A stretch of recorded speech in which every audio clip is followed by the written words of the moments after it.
Evan. Y'all want to see a magic trick? I'm going to make this pencil disappear in my bottom. That's not where it's going to be. This is a warning to all living mortals. That who shall ever open this chest of demons will release 13 of the most terrifying ghosts upon the face of the earth.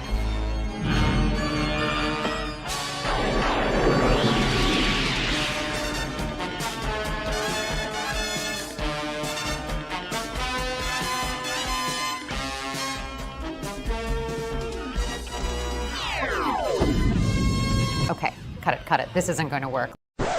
Let's try some nostalgia bait.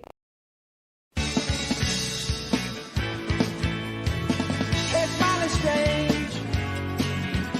You looking happily doing. I can't settle it in bed. Or have you been to your target yet? It's ending. Got your dog bite.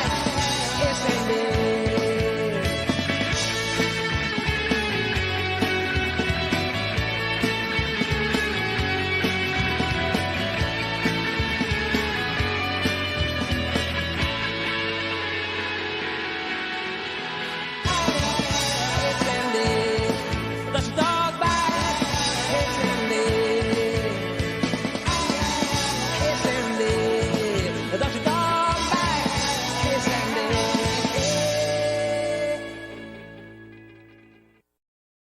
Okay, that was better. But let's try something a bit more cinematic.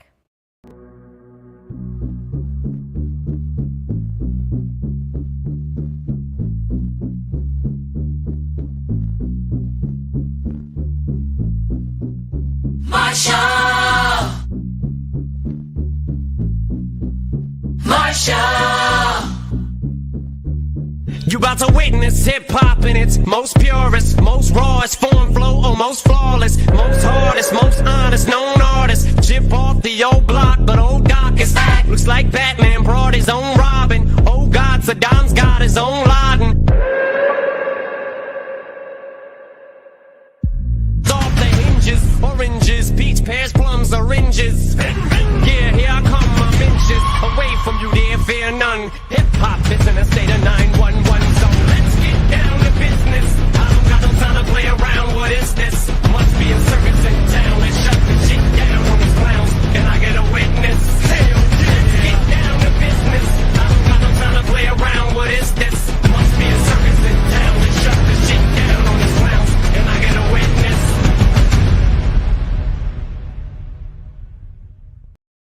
Yeah, that's the shit I like. Let's start the Barroom podcast. Take it away, Jacob.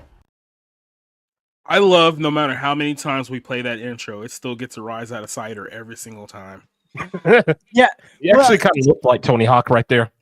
well, well, the thing is that like I just remembered this as we were doing this, and I don't know why it just suddenly popped into my head, but I used to dress up as Spider-Man for Halloween from when I was with my first fiance. Like for 5 years, I dressed up as Spider-Man. I don't know why. I had a Spider-Man costume, and I was like, screw it. I don't need to buy a new costume. I'll just be Spider-Man again. I would put a Hawaiian shirt on, so I'm Spider-Man on vacation. Then I put a sombrero on, so I was Mexican Spider-Man. It's a different costume technically. Well, I was thinking about that, like spider cider and all that stuff, and then I remembered one time I was waiting on. We used to go trick or treating with her niece and nephew. That's why we were dressing up and stuff. And so I remembered this one kid came out before her niece and nephew came back, and I was standing at the end of the driveway of this house, and this kid stops. He looks up at me and he says, "That's a really big Spider-Man," and he just walks. I'm 5'7", okay, and I'm like, I was like, did wow. it make you feel like you did the biggest that you've ever felt in your entire life? I was like a Macy's Day blimp, buddy. I was blocking out the moon. Just walking around. I am a giant. You see this? Can you Mhm. see these heights? The biggest Spider-Man. Nothing like children to either destroy or boost up your egos. You really need to bring that back. Oh You shit! can't save the Rob's darndest not coming. things. Oh. Yeah, he's a little got a little case of the sniffles, so he can't join us here. Well, let's hope he doesn't die. Yeah.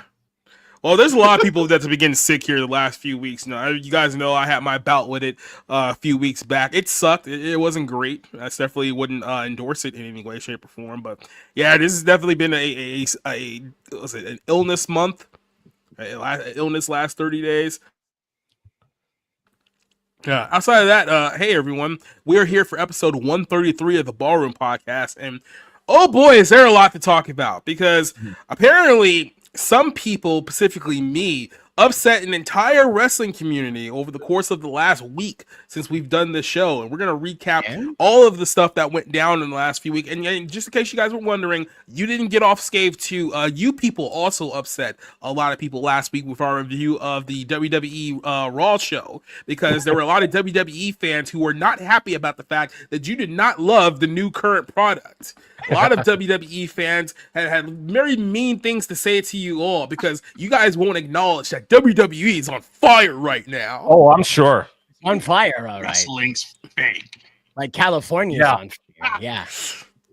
Hey, listen, when we get to the comments, it's gonna be like so hilarious because, like I said, wrestling fans are so stupid and they're so in a bubble. It's like they were like accusing us of being like AEW fans and all these other things. What they always do, man. If you don't like, you do understand that like everyone outside of like me and TW hasn't watched wrestling in like 20 years, right? Like we have no concept of your stupid little internet war at all. Do I look like somebody that watches wrestling? Really?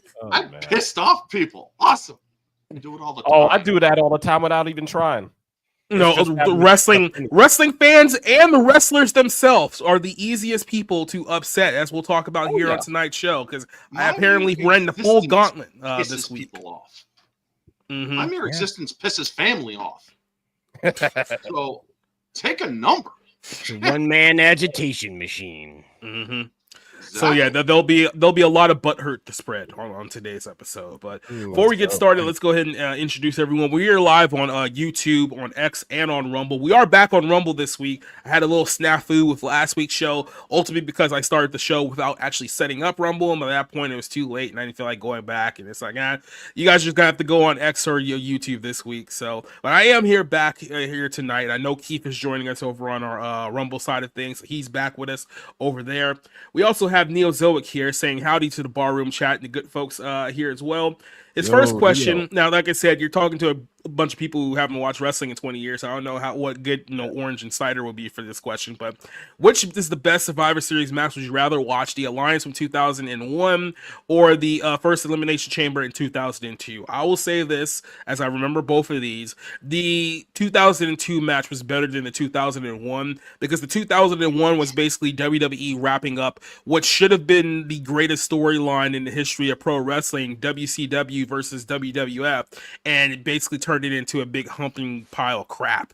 I mean, they decided they were going to do an invasion angle without actually bringing in all the notable WCW names. So it's like they didn't bring back like Lex Luger or Sting or Hogan or Goldberg or any of the big names and be like, oh my God, this is amazing. Like they brought in Lance Storm, Booker T, Diamond Dallas Page, and then by the time we got to the end, Shane McMahon was on the final WCW team, which goes to show you what a big hunkin' pile of crap that whole thing was. So I would go with 2002. TW, what would you go with? Definitely 2002 for the same reasons you just mentioned, and I remember the 2002 one really a lot more. I barely remember the 2001. I was actually pretty disappointed with the fact that you couldn't get a lot of those people coming to WWF, but yeah, it was because they were all being held hostage under the contracts that they had with Ted Turner or whatever, or I think it was AOL. I'm not sure. Yeah, because basically a lot of the WCW guys were like, hey, WCW's out of business. We can go to WWF right away. However, we'll have to cancel our contracts and sign new contracts in order to do so. Or, hey, they're going to pay us for the next 14 months to stay at home and not work at all. So I'll just stay at home and take the money. And pretty much all the big guys did that. So. Oh, yeah, because they're not marks like today. No. They were like, AOL owes me $900,000 a year. I will sit out 14 months to get my $1.1 million and then go to WWE and sign a contract after the fact. And that's what everyone did. So that's why that angle ended as badly as it did. A couple of bonus questions here. He says, didn't get a chance to answer it. Who will win in a wrestling match, Vader or Brock Lesnar? That's a very, very interesting question because you got to look at it from the dynamic of Vader was like your 80s, 90s like tough guy, right? Like he was a big 6'3", 400-pound, looked like a bouncer, like at a biker bar, right? Like he's a guy who can literally pick you up with one hand and toss you out of a bar single-handedly type of person. Then you got Brock Lesnar. As you're describing Vader, I'm just picturing Darth Vader, and he's like outside with a T-shirt that says "Try me" outside of a bar that says "Try me," and he's like force choking a dude out of a bar. I love this. It's like that. What was that movie that Jake Gyllenhaal was in where he was completely out of place recently? Roadhouse. But it's Darth Vader. Really? That would be great. It's Roadhouse, but it's Darth Vader fighting Conor McGregor as the restaurant's burning down. Conor McGregor looks like a small child compared to Vader. Exactly. So this is a picture of Vader, just in case you guys don't remember. This is what Vader used to look like. I see why they call him that. Yep. Yeah. Has the mask and everything. Big son of a bitch. So Mankind stole his look, sort of. I guess. I wouldn't say Mankind stole his look because Vader definitely had the mask way before Mankind did in the WWF. So it's like it depends on like who you're going after there. Yeah. But I wouldn't go as far to say that he stole it. And then of course you have Brock Lesnar, who's basically a giant freak of nature. Now he's not as big as compared to Vader, but he's still like a mountain of a man in and of himself. So this is a guy who's like 280 pounds. It can run around with like a guy like 60 pounds lighter than him. Oh, yeah. It's like the thing about Brock Lesnar is like he's not just strong. He's like strong and fast and agile. It's like basically it's like it's not fair. You're in the ring with this guy. It's like, just go ahead and pin me. Yep. Fuck it.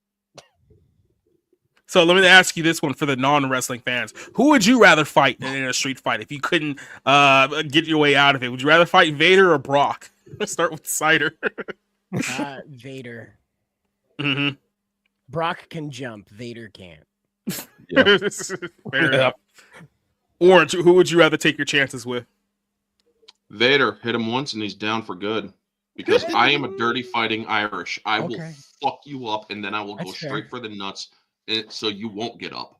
And you should probably go for the nuts first. Like that would probably be your best case scenario. I mean, honestly, you disappear from sight. You know, if you go for the nuts, you disappear from sight. So you're at least underneath the hood at that point. You know, hard to reach spot. And then Neil's second question here, real quick, says, "Who would win in a wrestling match, Bret Hart or Kurt Angle?" Kurt Angle. I would pick Kurt Angle. Yep. It's not even close. Kurt Angle is I'll answer this question. Yeah, go ahead. Whoever the company decides will win.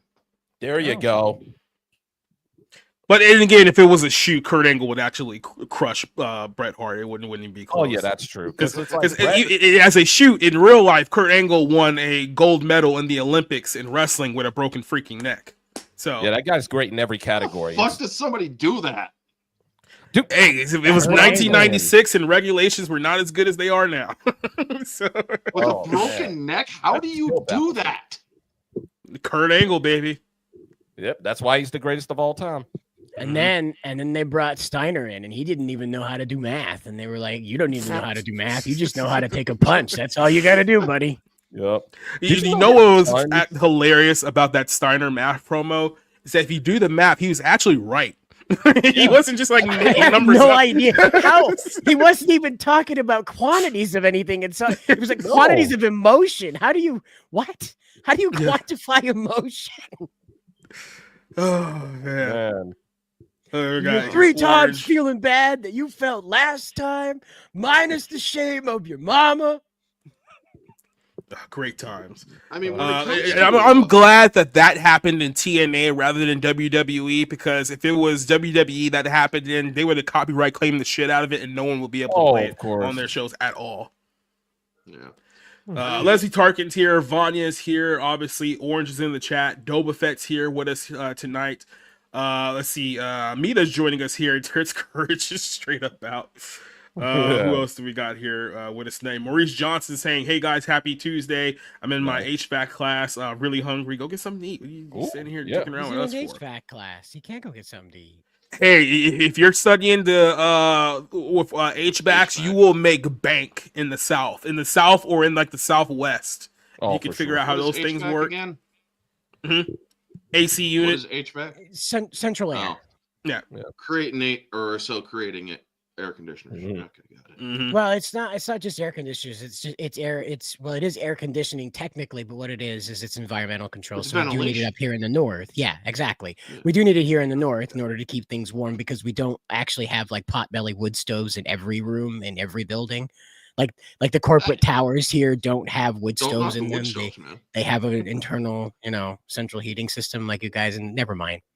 Whatever. Yeah, I chose to study like IT, which is great, but it's like I don't feel like that's gonna have much of a place in the South. So that's why I'm I just definitely need. I'm just gonna say forklift certified.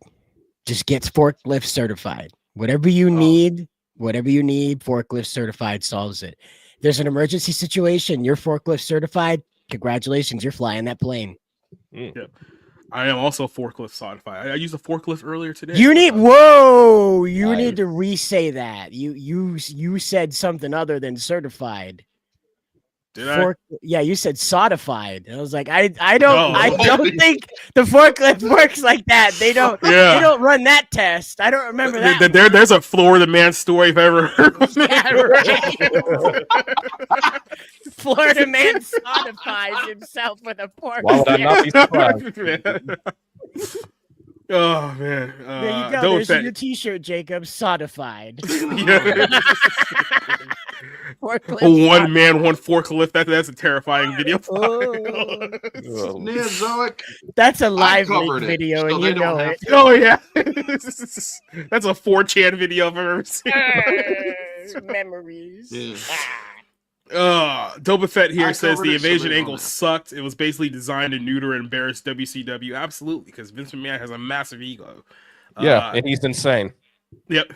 John here says that Foley lost an ear during his match with Vader. Yeah, I believe that was Japan, wasn't it? I want to say that was Japan. Yeah.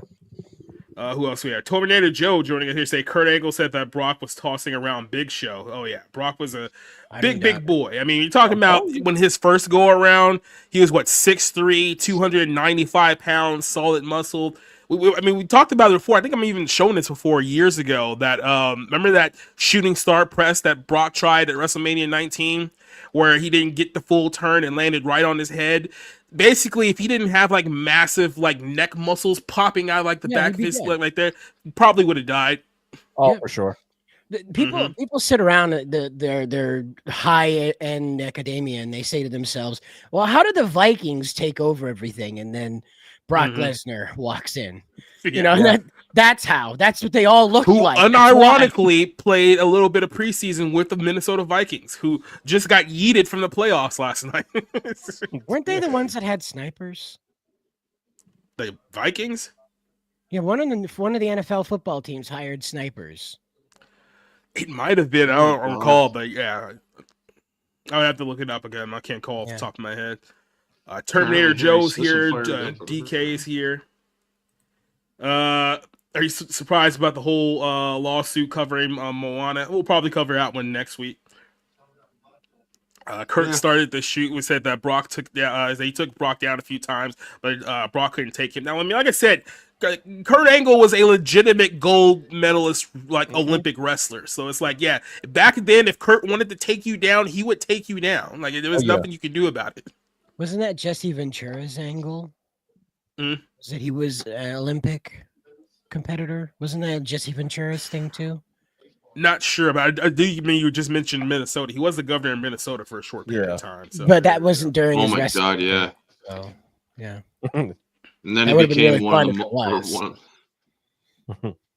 after hearing seeing Jesse Ventura like before the election and hearing what he was saying on the news and who he's endorsing, it's like, dude, you need to get back on the steroids because at least they gave you testosterone because now you just sound like a basic bitch.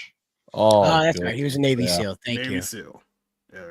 I don't care if he was a Navy. I don't care if he was a Navy SEAL or not. It's like, dude, now that you're saying, what the fuck are you even saying now, dude? Mita says, what was your favorite WWE video game? I mean, it depends on the platform because I mean, if I'm talking about the Genesis, I'd probably go with WrestleMania the arcade. If we're talking about 64, I would have to go with No Mercy. If we're going with PS2, I would say Here Comes the Pain. So I mean, depends on what era of video games you grew up with. It's the newer ones where you can customize your character to be a ridiculous homunculi and just obliterate all competition through like sheer size and raw power. Yeah. Because it's funny. I watched the Game Grumps Min Max. They made like a really tiny guy that was really fast, and they made like a really tall guy that was really huge, and they made it a draw fight, even though like the big guy was just like beating the hell out of the little guy the whole time. Oh man, they're still around, dude. I gotta check them out. Oh, the Game Grumps, yeah, absolutely. Aaron and Dan are still going. Dan's almost 50. Dan's almost 50. Damn, I feel old. Yeah. Mm-hmm. Z Kid here says that I see that wrestling. Yeah, a lot of wrestling news outlets actually picked up my interaction with a certain WWE champion this week. We'll get to that here a little bit later on in the show. Maurice Johnson said he loves Raw SmackDown 2007. I'll be honest, like when it started getting to like the Raw versus SmackDown, that's kind of when I kind of separated from WWE video games because it became way too formulaic at that point, and I wasn't really that impressed with the style anymore. And then it basically turned into like what Madden is today, where it's just a new roster update every single year. Oh, that's and Joe says Justin said he wants a woman to be president based on him. He wanted to be selfish. Yeah, exactly. Yeah, who knows what's happening, Jesse? Maybe he got cloned. That seems like something Jesse would probably endorse. So, all right, let's go ahead and talk about all the butthurt because there's a lot of people who are upset, particularly at you guys, because you guys were the normies who came in and it's like, okay, here's what WWE is presenting to you in 2025, and your reaction to it was not very warm to modern day wrestling, and a lot of people were upset by this. So we posted a video last week, says casual wrestling fans react to WWE Raw's Netflix debut, and we went over basically everything that happened on the show. We talked about Hulk Hogan in detail. We talked about all the current stars, Cody Rhodes, Kevin Owens, Roman Reigns, all those guys. And needless to say, you guys weren't very impressed. They was to say that you guys weren't very enthralled with the current WWE I guess product, I'm sure you could say. Apparently, you guys just weren't fans of Rhea Ripley, which is a big no-no in today's age. TW can tell you all about that one, right? Oh, yeah.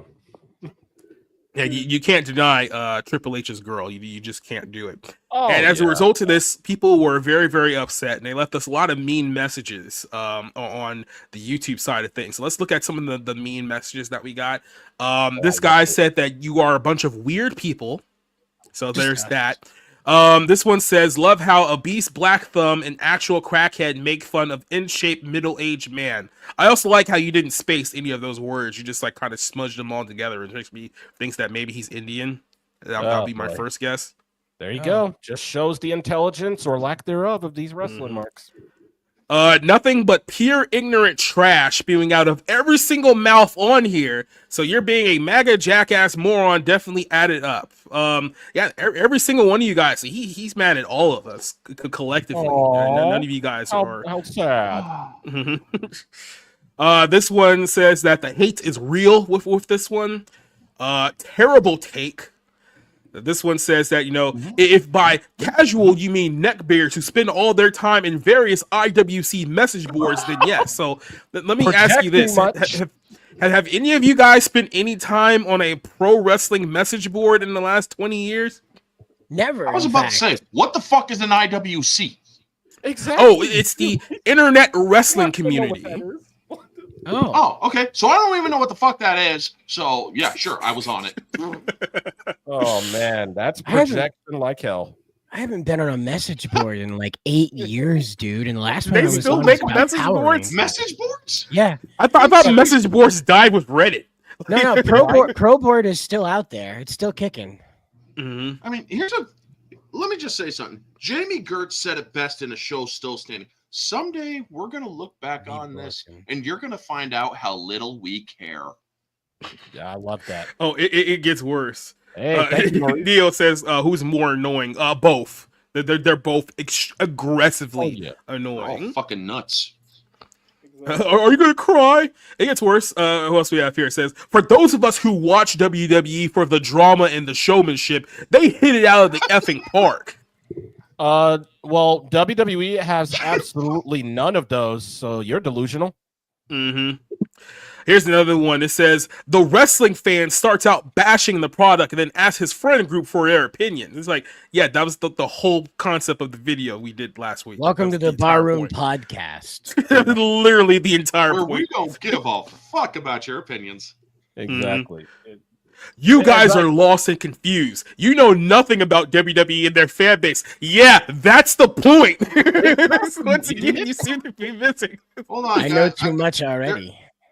I found this weird little contraption. Oh shit! So that's what it does. Just stop. WWE is bigger now than it's ever been. Really? Then why are there less people watching? Mm-hmm. No, TW, you need to understand. WWE is on fire right now. Oh, did you not hear the commercial? It sure is. Yeah, because they're burning it down. Mm-hmm.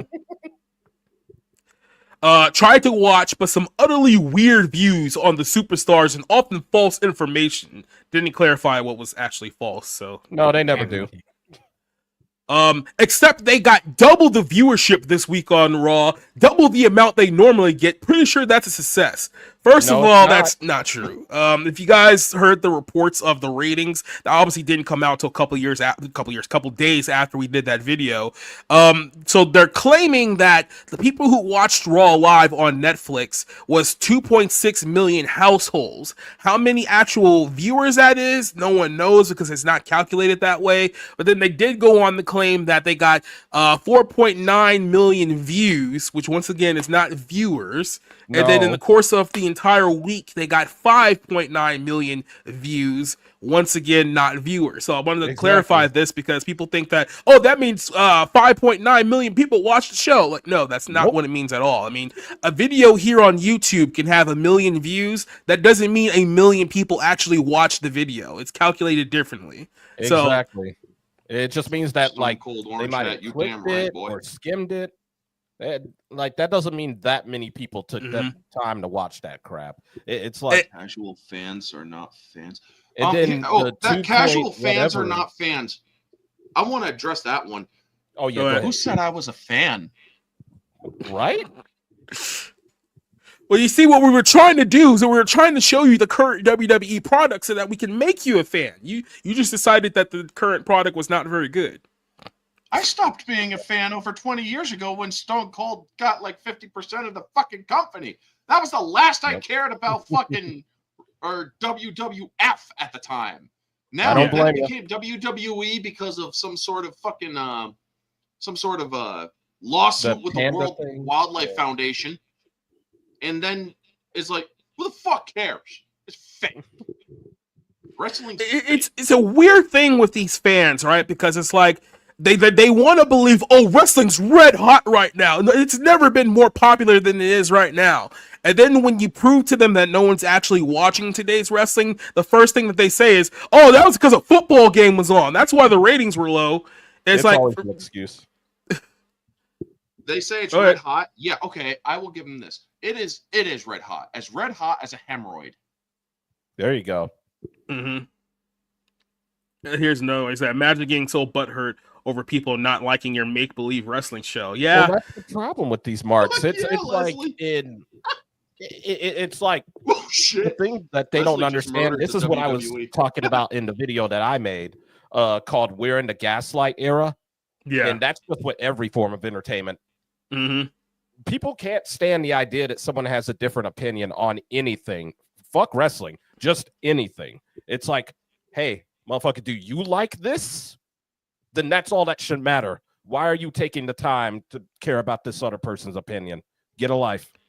Another thing, you can just tell that these group of fans who are watching now are new fans because they're going around like talking about how like a 1.4 million viewership is like something like to brag about, right? And keep in mind, at no point during WCW's fall, and I do mean their fall, their last couple of years, did ratings ever get nearly as bad as a 1.4, and they went out of business. Hell no. That was what, 20? How long has it been now? 24 years ago? Yeah. Say, I bet people the fifth graders are smarter than exactly. I think the Acolytes have more. The Acolyte has more views than WWE. Yeah, they also tried to soup up their numbers this week. I think they were number one for the day that they were actually on. Throughout the rest of the week, they weren't even in the top 10 anymore, which goes to show you, as I predicted, people checked out how the presentation of WWE was going to look on Netflix, and they decided that they probably didn't like WWE's presentation because it was more of the same, and you're probably not going to get anywhere near that number that people were bragging about last week as the show progresses. You're just going to get the same amount of fans who have been watching all this time. And if Netflix is smart, they'll just realize this was an insanely bad investment and can that fucking show. I'll just put it to you this way, just real quick. Fox was paying WWE $1 billion for 5 years to have SmackDown on Fox. Like literally, in as many households you could possibly get on cable or on television, broadcast television, whatever the case may be.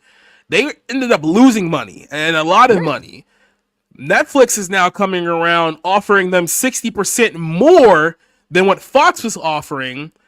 And I just don't see how they're going to turn a profit from this. My only guess is that they thought that, because it's the WWE, they're going to get this huge wave of subscribers who are going to tune in and buy Netflix just for the sole purpose of watching WWE.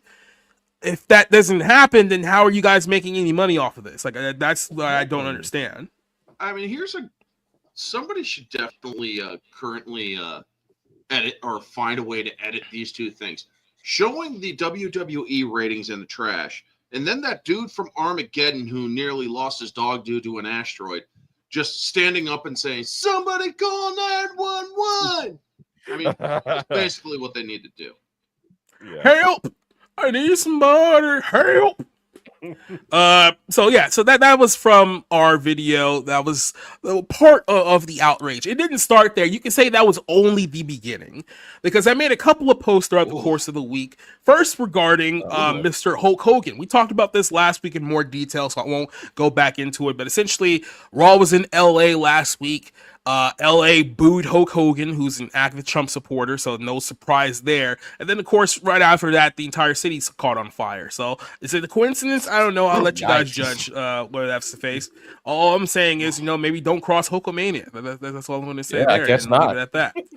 But I put a couple of posts up on social media that got tremendous reaction. Not all negative. There was a lot of positive, because a lot of people saw this for exactly what it was. But a lot of angry people over these two posts. The first one was basically this.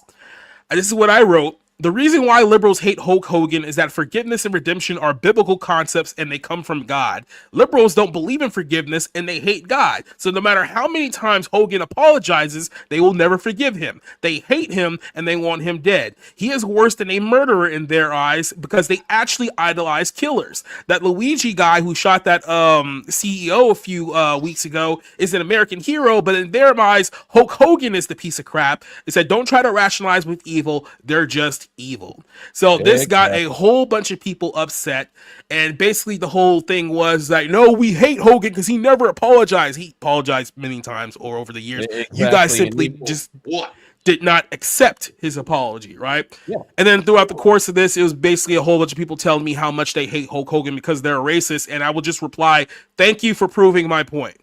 Exactly. And that's all I had to reply to him. And then this went on for a few days. I think this post alone got over like 1 million impressions, which is insane to think about. Yeah. So then I had another post which actually got even more traction than that post that I just showed to you guys here. And it's this one right here.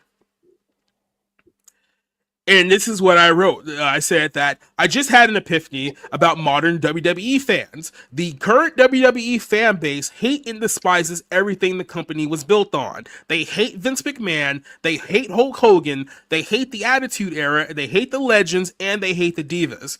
Modern WWE fans hate and despise everything that was once deemed popular by a previous generation, and these are the fans that the current corporate structure panders to the most. Fans who fundamentally hate everything the company was built on. Crazy. So then once again, more people were telling me that, no, we hate him because he's a racist, and we hate him because Vince McMahon raped somebody. It's like, first of all, those are allegations. None of this has been proven. Exactly. As a matter of fact, days after this post, the SEC dropped their investigation into Vince McMahon's hush money, which literally started this whole thing in the first place. So, oof to some of those people. But basically the same thing. It's like, no, we hate him because he's blah, blah, blah, blah, blah. And it's like, all you guys doing with your outrage is further proving my point. You're not dispelling anything that I'm saying here by acting and melting down like a complete child. Like, I hate to break that to you. That's not how this works. But like I said, these are people who are known to not be very, very bright.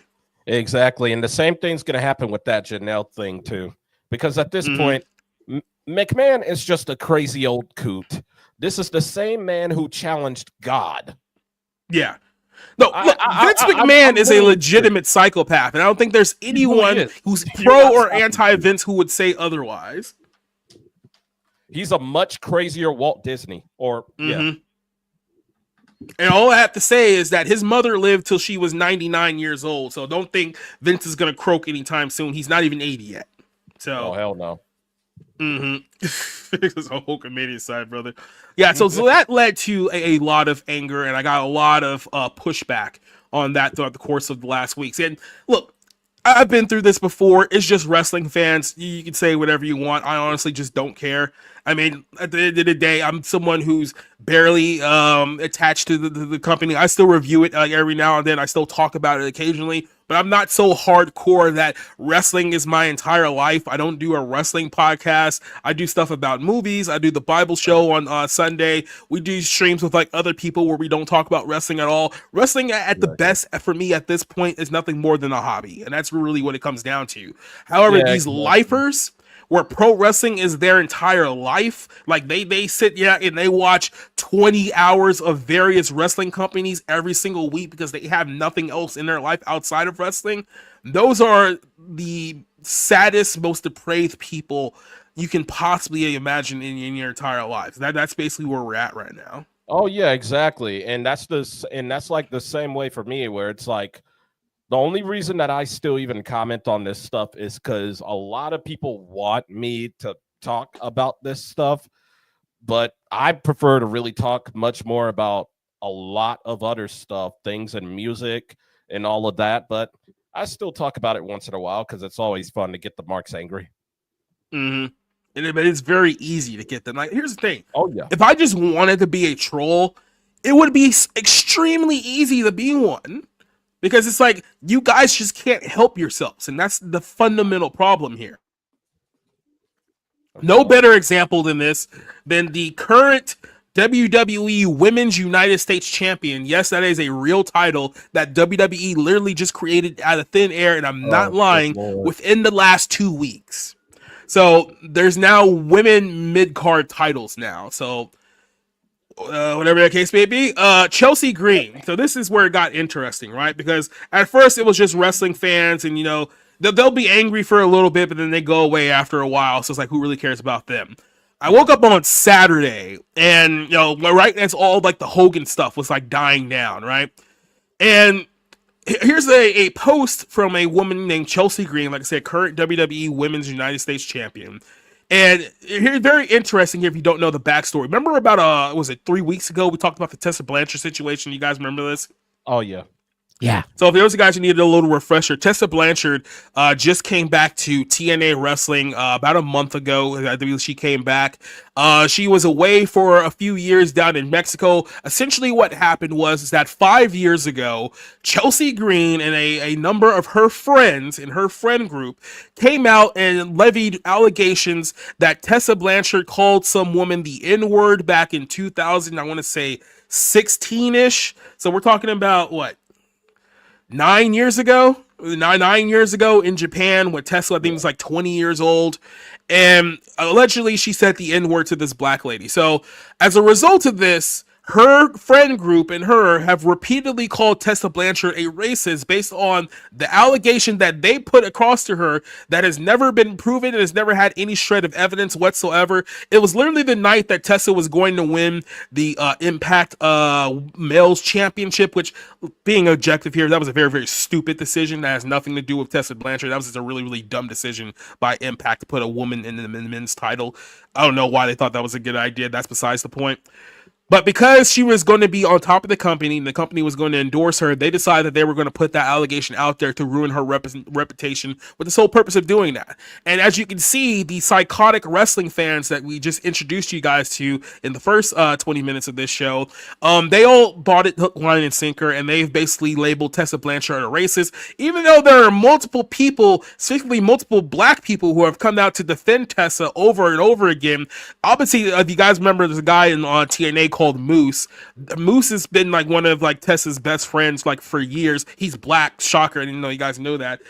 He's been one of her biggest defenders, saying that no, you guys are lying, you guys are making this shit up. And it's very, very interesting how you did this essentially as she was going to ride on top, basically saying that you only did this to bring her down, to cut down her moment out of pettiness and jealousy and nothing else, right? But of course they go after him too, because when someone disproves your argument that she's a racist, even though she's married to, not only she's married to a Mexican guy, I think she's engaged to another one as well, but that's what you're trying to levy her being a racist based on something that allegedly happened 9 years ago. By the way, the woman in question, they've made up like years ago. They've all gotten over this. So the whole thing is just completely stupid. Don't try to make sense of it. But she's one of the women who did this. And here's what she said with that context. It's not just me, but everyone in our locker room. We have the best locker room of professional wrestling right now. We push each other to be better with gear, storylines, movesets, and positivity.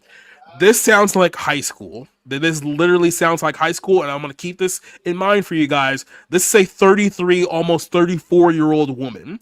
This is not a teenager. This is someone who's closer to 40 than she is to 18. Just throwing it out there.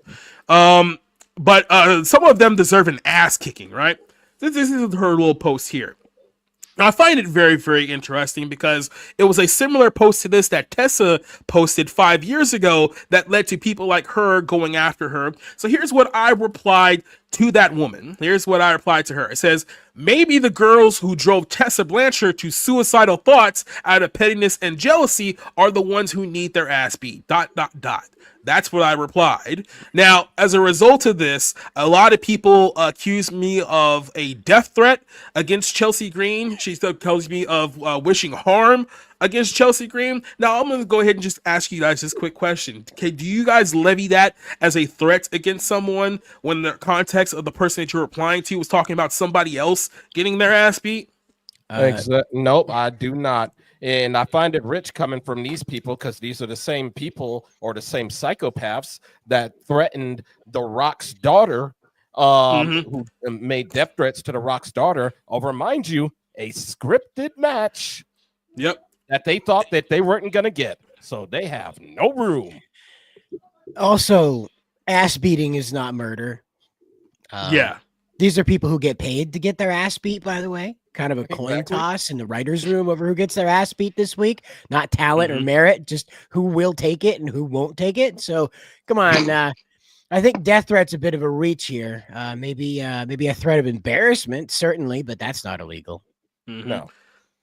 So, of course, the typical reply here is that, oh my God, why are you defending a racist like Tessa Blanchard, right? It was all just like, she's a racist, she's a terrible person, racist bully, blah, blah, blah, blah, blah. And then Saturday, randomly out of nowhere, Chelsea Green, the sitting women's champion of the WWE, responded to my tweet. Now, here's what she said. Now, here's a screenshot of what she said, because this is where the story starts getting good. She replied with this, saying, "This is giving me the ick. You thinking defending a racist bully is cool. Someone tell them LOL." That's what she replied here, right? Yeah, so, and a racist bully's your boss, so there you go. But you can talk about all the racist bully. I mean, hey, is Michael Hayes still in your backstage log? Do you still work for Michael Hayes? Because there's a lot of stories I can tell you about that guy as far as your allegations of racism goes. Go ahead, Cider. Is she wearing a weave? Probably. Yes. I mean, it's wrestling. They all wear like those fake hair extensions to make their hair look bigger on I was television. just gonna say, like, that's kind of racism, right? Defending racism. That's rich from no, the that would be ladies. cultural appropriation. Yeah, that's right. I was gonna you got to get the lefty talk I'm right. sorry. I get my versions of racism mixed up. Okay, right? Yeah, all right. She's doing the cultural appropriation. You're doing is it called Uncle Tomming? Is that what they call it now? Yeah, the cooning. Oh, if you were a girl, it'd be Auntie Tamika. what is? Well, hold on. I've never a raccoon. Oh yeah, like that. So whenever black people see another black person who don't align with their views 100%, because you can't stray anywhere whatsoever for the culture, they call you a coon. What? Oh yeah. But what is that? What does that have to do with a raccoon? It's just the way that they talk now. Now, back- if someone we like back to you that were other to one call them a again? jungle bunny, they would scream racism and jump up and down and throw themselves on the floor, right? But then when somebody who's black, who doesn't go along with their narrative, they'll immediately throw racial slurs at that person, and that's okay because they're black and they can do that. Oh, okay. So that's Chelsea Green. Got it. Green. I also find it funny that like this lady, if you're just walking around Walmart and you take a look at her, you're like, oh yeah, that's a white lady. You just go on your way. Like if you didn't tell me that she was of an ethnic background, sir, and I don't know which one, but Oh no, she's just a white girl from Canada. She's not ethnic in any way, shape, or form. Oh. Wait, she's Canadian?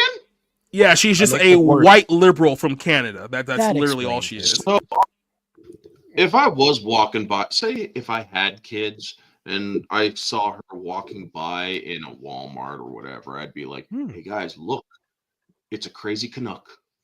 I'm Yeah, glad, so- Orange, that you and I imagine that she is like down on earth enough to go to Walmart and not some hoity-toity thing that he would spit on the Are you parking lot fucking of a kidding? Walmart. This Like how we probably imagine her. fucking- You know, This bitch will probably go to a normal or probably goes to those little stores too, man. She's just as, because they all love to say, oh, we're this, we're rich, we can do this and that and whatnot. Yeah, they will go to those stores like Walmart and stuff because nobody will expect it. Now, obviously, I am giving this woman a lot of credit intellectually, which I honestly don't know why. She may be a brunette by the looks of it, but she talks like a fucking blonde on crack. She's what I like to call a knuckle dragging moron, meaning that she's not very bright at all. Is it well, a this is moose one of those knuckle? white saviors I keep hearing about. Yes. Is it a moose knuckle?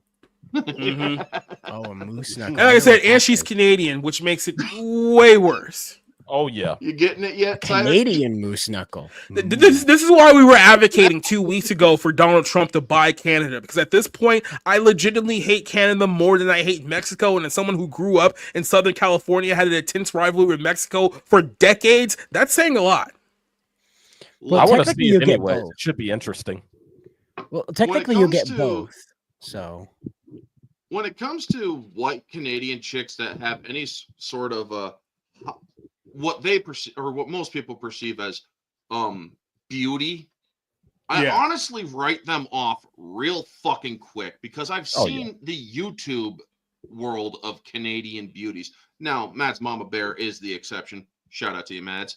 But I've seen other ones. I'm not going to mention their names. You've probably seen them in GG World. But the thing is, they be fucking dumb. So this chick is supposedly some Canadian chick with some beauty added to her skin and features and whatnot. She just comes across as just as another freaking dumb Canadian. Honestly, She comes across to probably me- voted for Trudeau. She comes across to me as a very, very low self-esteem woman who had to buy breast implants to make herself feel more attractive because she looks around at the women in her locker room and feels inferior to everyone else there. Clearly has a adolescent mindset, as if she's not mentally the age that she actually is. So even though she's almost 34 years old, mentally she's still a 15-year-old girl in high school, like as a high school sophomore. And she does a whole lot of projecting to block people away from her own insecurities. And another interesting story, kind of a sidebar to this bigger conversation here, but this is the same girl. I think I might have mentioned this on this show or another show. I don't remember, but there was an incident a few months back. I think it was around I want to say it was around like the springtime.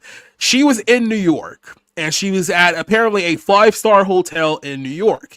And one of the security guys told her to leave the premises because he thought that she was a hooker because she was dressed like a hooker. Now, she went full Karen and decided that, oh, I'm going to post a picture of the security guy who kicked me out because he's the bad guy in this scenario. How dare he say that I'm a hooker based on how I look? Come to find out from a few friends who are in New York, Trap Queen, and a few other people in that region who know it very well, that hotel that she was in was actually very, very well known for high-class hookers. So I think it's completely reasonable to look at assume it, okay? that the guy had a reasonable doubt. That was standing in a hallway. Because imagine you think that some girl is like a whore, essentially, and then she comes to you and be like, no, I wrestle for the WWE. Get the hell out of my hotel. That's not better. Wait, that's you not wrestle better. for the No, WWE? not at all. Mm-hmm. I'm guessing Right. she wrestles in another way too. Get the fuck out, you high class hooker. You imagine you're a security detail, you're round the corner, and there's Lady Liberty looking like that. Just standing there in the hallway wait. waiting for somebody to open a door, and you're like, I'm not, nope, we're not having that. Get here. it, guys? She's the United States Women's Champion, so now she has to pretend like she represents America. That's the gimmick. Yeah.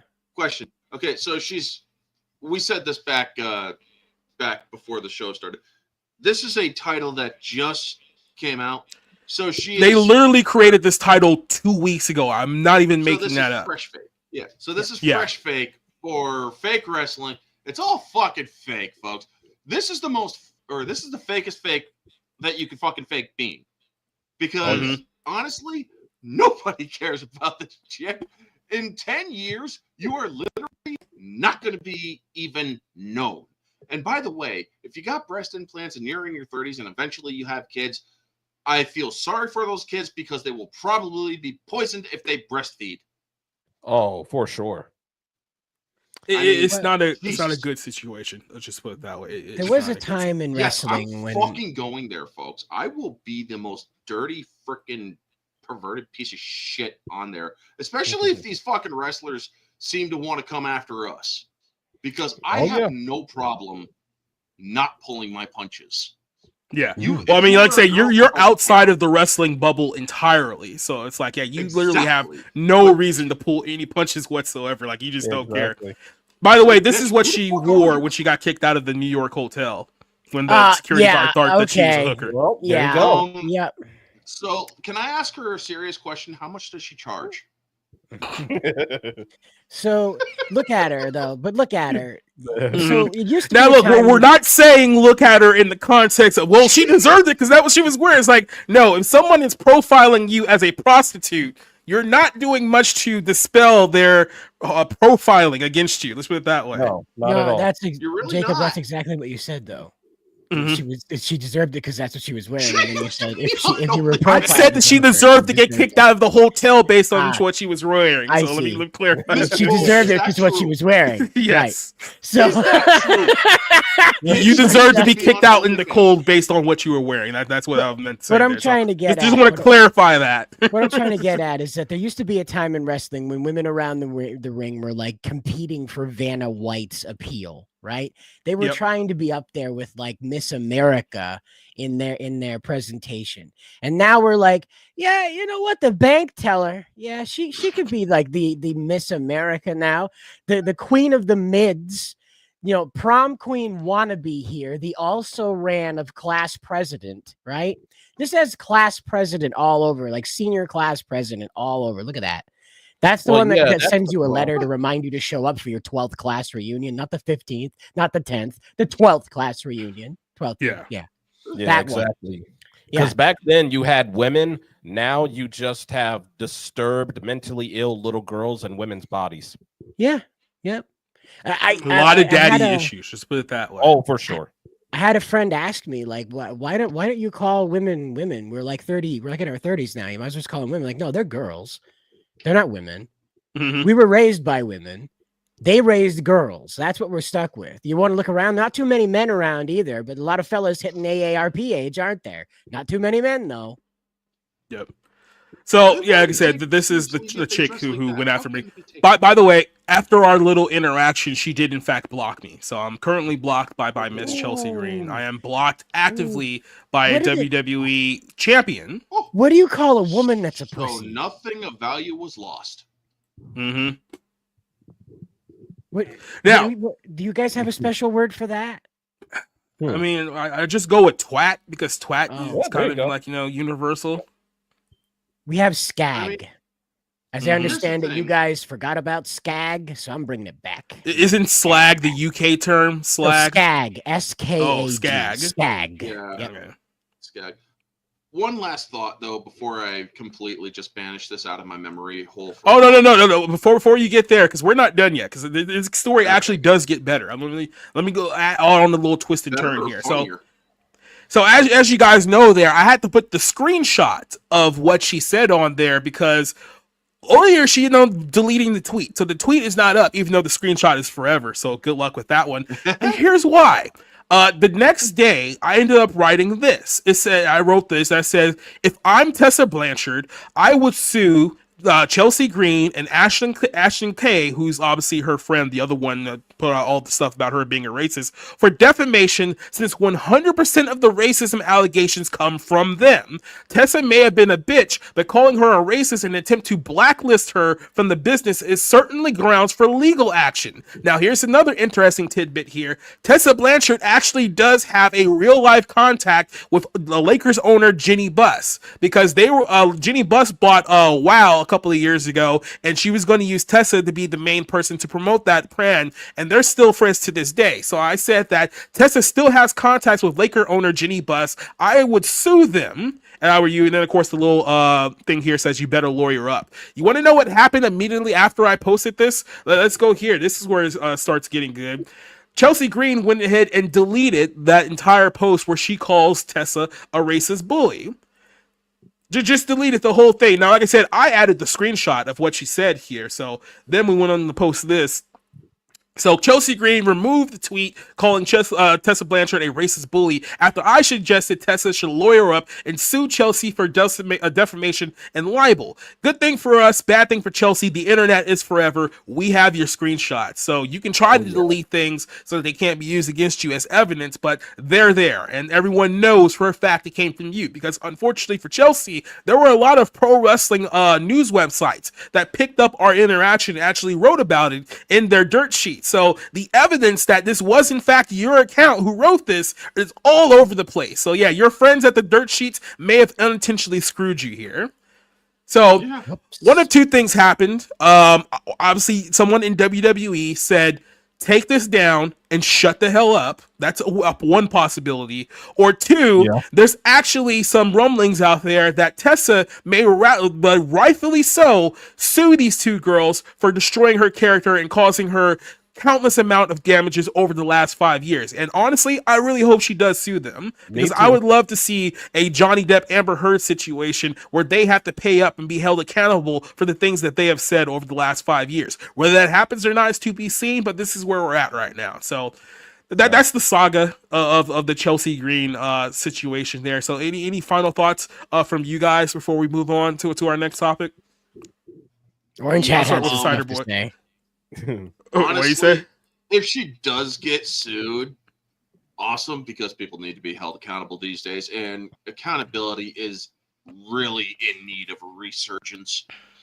As for the whole wrestling thing as a whole, especially from this chick too, because honestly, I don't think her bitches can't wrestle.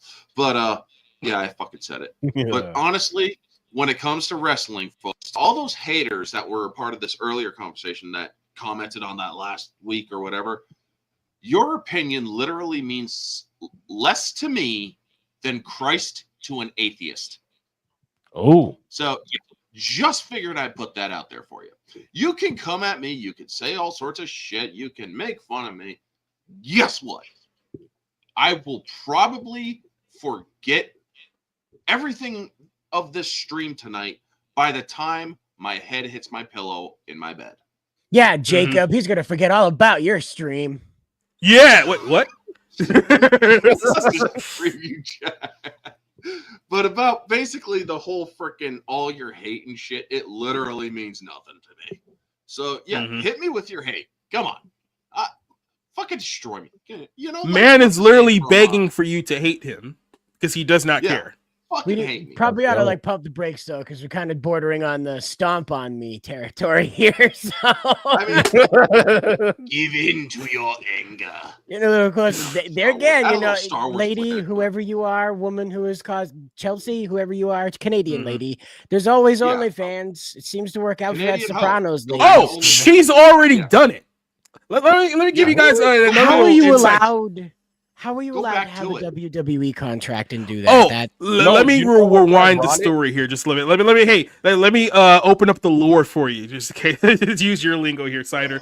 So this woman, remember, she went after Tessa 5 years ago, called her a racist, all these things, and then about a year later, she got fired from WWE. So turns out that thing kind of bit her in the butt. She got fired from WWE over the COVID releases. They figured they didn't really need her. And for a couple of years, she actually opened up an OnlyFans account. And then before she ultimately got hired back by WWE, the only reason why she got hired back is because Triple H took over and Triple H likes her. So that's the only reason why she's even in WWE now. Vince McMahon was kind of like, yeah, we're not doing this. So here's another thing. Apparently we had another interaction. I don't think that Chelsea remembers this one, but I certainly do. This is a while back ago.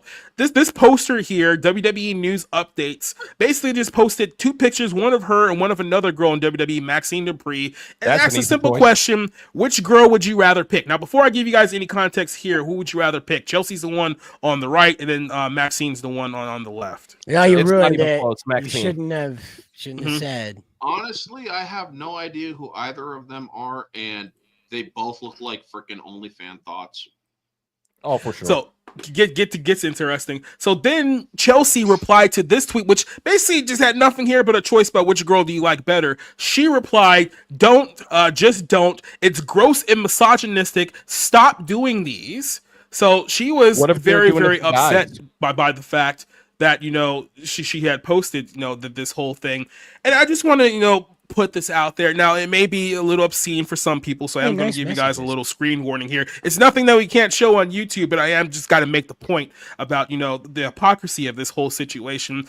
I replied to that one with saying, "I bet if he paid $10 for your OnlyFans, he wouldn't be gross and misogynistic, you hypocrite." And then you see a photo here from her OnlyFans that she was running when she was not working from the WWE, but those photos are still very much on the internet to this day. So this is the person that you're dealing with here. And you know what's crazy about that?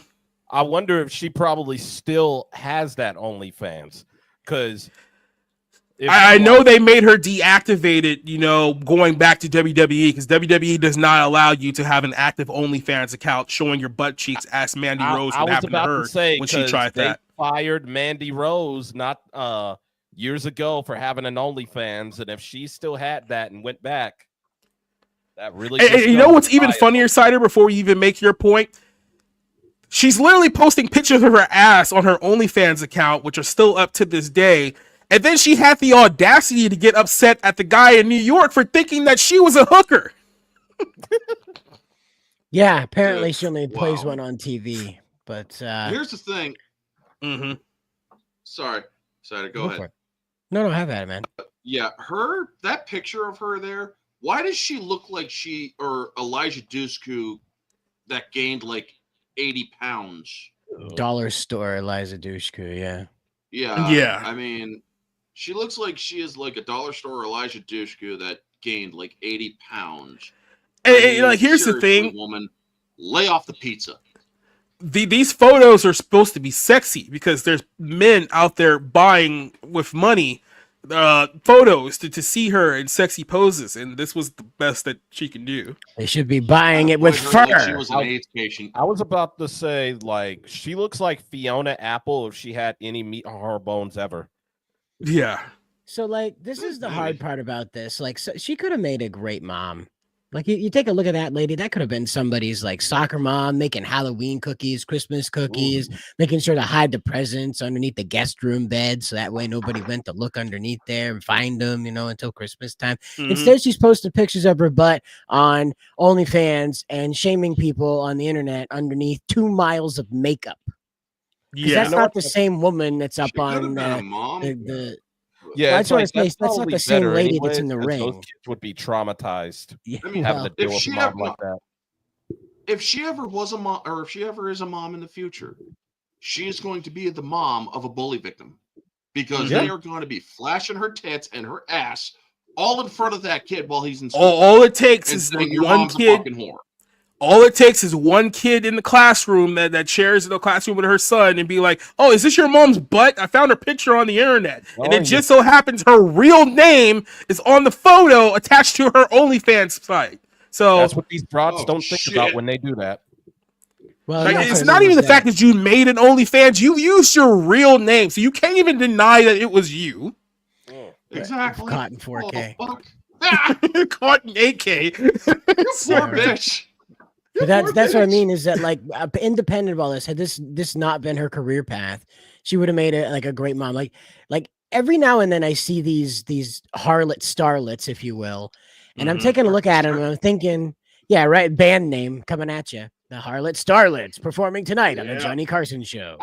I'm not even old enough to have seen an episode of the Johnny Carson Show, but whatever. The situation is that I see these creatures all the time, and like I'm not talking about like there was a really professional wrestler lady from like the 90s that got around for a while. There was a blonde lady, you guys know who I'm talking about. She was kind of stocky and just kind of just an absolute torpedo in the ring. It started with a T. Tara, something like that. Anyway, we've drifted very far away from that. When this is an entertainment thing, this is another realm where women are competing against each other to just be the bigger like alpha female. They have no intention of trying to like in these usual hierarchies in high school, these girls are competing against each other the way the boys are competing against each other for the same reasons, to prove themselves, to like get a boyfriend, get a girlfriend, that kind of thing. I'm the prettiest, I'm the strongest, that kind of thing. Well, as an adult, you kind of grow out of that. You should anyway, but as you know, we've all been infantilized. And what you're seeing with Chelsea is that kind of adult situation where like she never settled down. And that's what I mean is that like had this Trish Stratus, there it is. Yeah, Trish Stratus was an absolute professional in the ring. That's who the one I was talking about. Oh, yeah. And we are like 100 miles away from that woman's professional practice, and that Chelsea is an absolute disgrace to that woman's legacy because she's not there to do the job. She's there to prove herself the alpha female, not in the cool way, the better fighter, but just in like, I control the beehive better than you do. And that I hate that type of female. It doesn't want to prove herself the leader, wants to manipulate herself into being the leader. Hate that.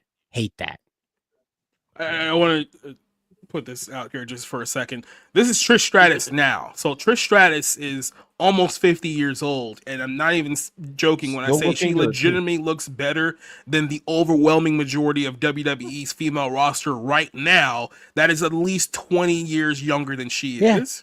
She was an absolute beast in the ring. Like I remember, like, wow, that lady's pretty and she's powerful. Like if they were going to do Wonder Woman in like the early 2000s, I would have told them to go with Trish.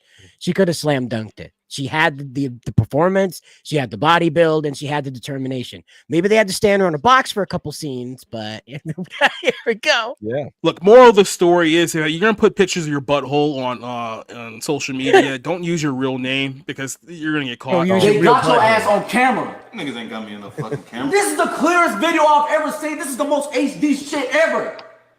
This is 4K. How did they get you in 4K? That ain't me. Gotta love RDC. We're getting to the point where they're gonna stick to your story. They're gonna put on the Apple Vision goggles and they're like, "We got you in VR, man." Like that at me, and you see the guy like lean forward and go, "Nah, I could smell you, man. It's you. It's right here." Man, bro. Yeah, thanks Stephanie McMahon for pushing the women's revolution, this whole idea that we need to give the women the equal time frame as the men on the show, and single-handedly responsible for bringing a lot of these stupid idiots into the whole thing. Remember the Iconics? Just a quick little sidebar. I'll go on to the next topic, I swear. TW, remember the Iconics? Barely, but yes. So you remember what happened with Cassie Lee? They got fired, I think around the same time Chelsea Green was fired. And they were supposed to go to TNA. Yet what happened is that the one called the Peyton Royce, I think her real name's like Cassie Lee, if I'm not mistaken.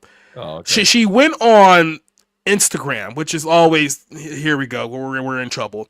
And she posted like a long, detailed rant because apparently she went to a Whole Foods down in Florida. I don't know which one in Florida, somewhere down there in Florida. And she was upset because someone did not catcall her. Somebody at the grocery store noted that she was attractive. And she went in her car and literally cried for like 10 minutes complaining about the fact that some guy, quote unquote, catcalled her. Now, when she didn't explain actually what happened, she basically just said the guy came up to her and said that, hey, you're attractive. Didn't know that she was married. Now, look, I can understand if you're a married woman and you don't want no single guys going after you. I get that. At the same time, when you're an attractive lady, especially an attractive lady who's been on TV, you may think that, that's going to happen occasionally. Yeah. So she's the one on the right here. So she's the girl on the right. I remember now. Went on a whole diatribe about men, about how bad men are. Like, I don't know why you guys think that you could just go up to women and talk to them about how beautiful they are. It's like, so do you not want the Woman, human race to continue? Because a man did that. Mm-hmm. Yeah, exactly. Let's ask your dad about how he met your mother. Come in the mail, perhaps. Mm-hmm. Yeah, they went to TNA for literally 6 months and then quit because the crybaby girl here got pregnant, and then the other one got pregnant after her, and then she got pregnant again, and that's basically been their career for the last 3 years. So pumping out babies. Yep. Thanks a lot, right. Stephanie. You absolutely. So, moral of the story is that female wrestlers are not very bright. That's all I have to say. Well, it's just. What you're looking at here is this bizarre trend where men aren't supposed to approach women. And so you start hiring in women who start believing that. But the reality is they don't believe it, right? This lady has been telling the story in her group chat for years. I promise you. She's still telling the story of this guy walking up to her and saying this to her. Every man that does this, she tells the story of. It's bragging rights for these people. They do this. It's like the old joke. A woman gets 1,000 compliments a day. It doesn't bother her at all. A man gets one compliment about his hat in 5 years. He remembers it for the rest of his life. Yep. And that's just how it goes, is that this whole don't approach me thing is wrong. The problem in all of this, right, is very simple. Teach your boys to recognize the wedding ring. And I tell the women that I meet that want to engage in this conversation, I say, don't wear a ring here. If you're single, don't wear a ring here. Because a man, any sensible man, is going to look for that when he's talking to you to know if it's okay to be any more forward with you or not. And if you're not really married and you're sporting a ring on that finger, he's going to be friends with you. He doesn't care how hard you lay it on. He may even leave you alone if you start flirting with him and you're wearing one of those rings. Mm-hmm. Yep. I don't know where that trend started either. Like, that's got to die. That's got to get left in 2024. Oh, exactly. Wearing the fake wedding rings. Cut that out. Yeah. But then again, let me put it to you this way. If a girl is sporting a fake wedding ring, because that's how far she's trying to go to repel male attention, she's not your future wife. And just consider that a blessing that you dodged a bullet. So that's all I have to say there. I just try to remind him, like, as a man, you're not getting a husband. Well, I just try to remind him, like, hey, as a man, when I'm talking to a woman, I am looking at her left hand. If she has like a tan line there or any indication that a ring is there, I am not going to be any more forward with her than, hi, how are you? It's really weird weather. Gotta go. Bye. Put it this way: if you have kids, I'm not interested. Yeah, every man's got his limits. Married, not interested. Yeah, that's a good one. That's a good one. There you go. Divorced, married, especially kids, when kids are involved, like that, run. Like just unless that man died in war or died of cancer, if that woman has kids and he's still in the picture, no, absolutely not. Run, flee. Don't listen to anyone tell you like that misogyny. No, run, flee, and flee fast. If he died in combat or whatever overseas, she's got survival benefits. She's well off. Maurice, I just want to tell you, this is turning into a Dear Cider episode. Maurice, I just want to tell you, you don't. There's no way to know. I've been engaged 3 times. I've run into plenty of women who didn't even wear a wedding ring. They just had an agreement with their husband. They didn't want to like have bands. They just didn't believe in that, so they just didn't wear them. So I've run into those ones. I've run into I have a boyfriend, thanks, that kind of thing. And the only thing you could do is just kind of take it on the chin. What I'm talking about is these women that deliberately, they wear a ring when they're not married, and they think that that's fashionable, and then wonder why men don't approach them. Yeah, look, I've seen plenty of videos of women who will claim that they don't have a boyfriend when they really do, and it's because they're not faithful to the person that they're already seeing. Yep. And then they're trying to sucker you in there too. And then the next thing you know, you have to run in with some guy who, because the woman that you were trying to get with told you, oh no, I don't have a boyfriend. It's like, oh yeah, it turns out that was a lie. And now he wants to fight me. So it's like, yeah, it's not worth it. It's just not worth it. And all honesty, and I know it's a sad reality. I don't want to sound black-pilled, but you got to understand a lot of these women today are not worth, they're not your wife. Let's just put it that way. Like, you're putting in all of this effort to try to obtain these women and keep these women and keep them happy. And then if any woman will just leave you at the drop of the hat like that, she was never worthy of being a woman. I mean, this is really what it just comes down to. Like, there was this thread not too long ago saying that, men should never open up their feelings to a woman, because if you do that, she'll get the ick and then she'll leave you. And as I'm thinking to myself, it's like, okay, that sounds like appealing advice to like someone who's just trying to like get a girlfriend, but let's be honest about this. If you're dating a woman and literally all it takes is the minor thing to set her off and then she'll dump you, it was never ever going to work out. Because essentially what you're going to do is that for the rest of the whatever long your relationship is going to be, you're fighting and crawling and doing anything in your power to keep her from leaving you. And what's going to happen is that eventually she's going to leave you, because you can't prevent her from going away. And like I said, it's a sad reality with a lot of these women. I do not want to say that all women are bad. I know for a fact that there are good women out there who will make great wives. Unfortunately, those women are extremely hard to find. And if you do find one, 9 times out of 10, she might already be married, which sucks. I get it, but it's kind of the way it is right now. No, this is what I'm telling young guys that come to me to ask for advice and stuff like that. And this is what I say build your castle. The lady that's meant to be with you will see what you're doing and join you. She won't ask for advice. She won't ask for, directions. She'll know what she's supposed to do, because she's been looking for the other half that you have been building. Okay. You got to understand, women approach this from a different psychology. Men are not right now seen as providers. 9 times out of 10, most women, because again, people live in cities now. They don't live on a countryside like I do. Most of the women that you guys encounter make more money than the average man. Most of the women you meet. So again, women are not in the psychological mind frame of finding a provider anymore. And that's the problem. So you've got to secure your domain, then worry about filling it with people. And that's what I have to say about that, is that build your castle, guys. You got plenty of time. My best friend is a lesbian. She recently did her thing, got everything tied up with her betrothed, whatever. And the situation is that what she explained to me is that in these relationships presently with men, is that men aren't necessarily the problem. Men not having a place in society is the problem, and men don't know what to do about that. And so I'm telling you guys, build a place for you in society, and the woman that will respect that place that you have built will find you. We can't go hunting for them anymore. Everywhere you go is rotten fruit.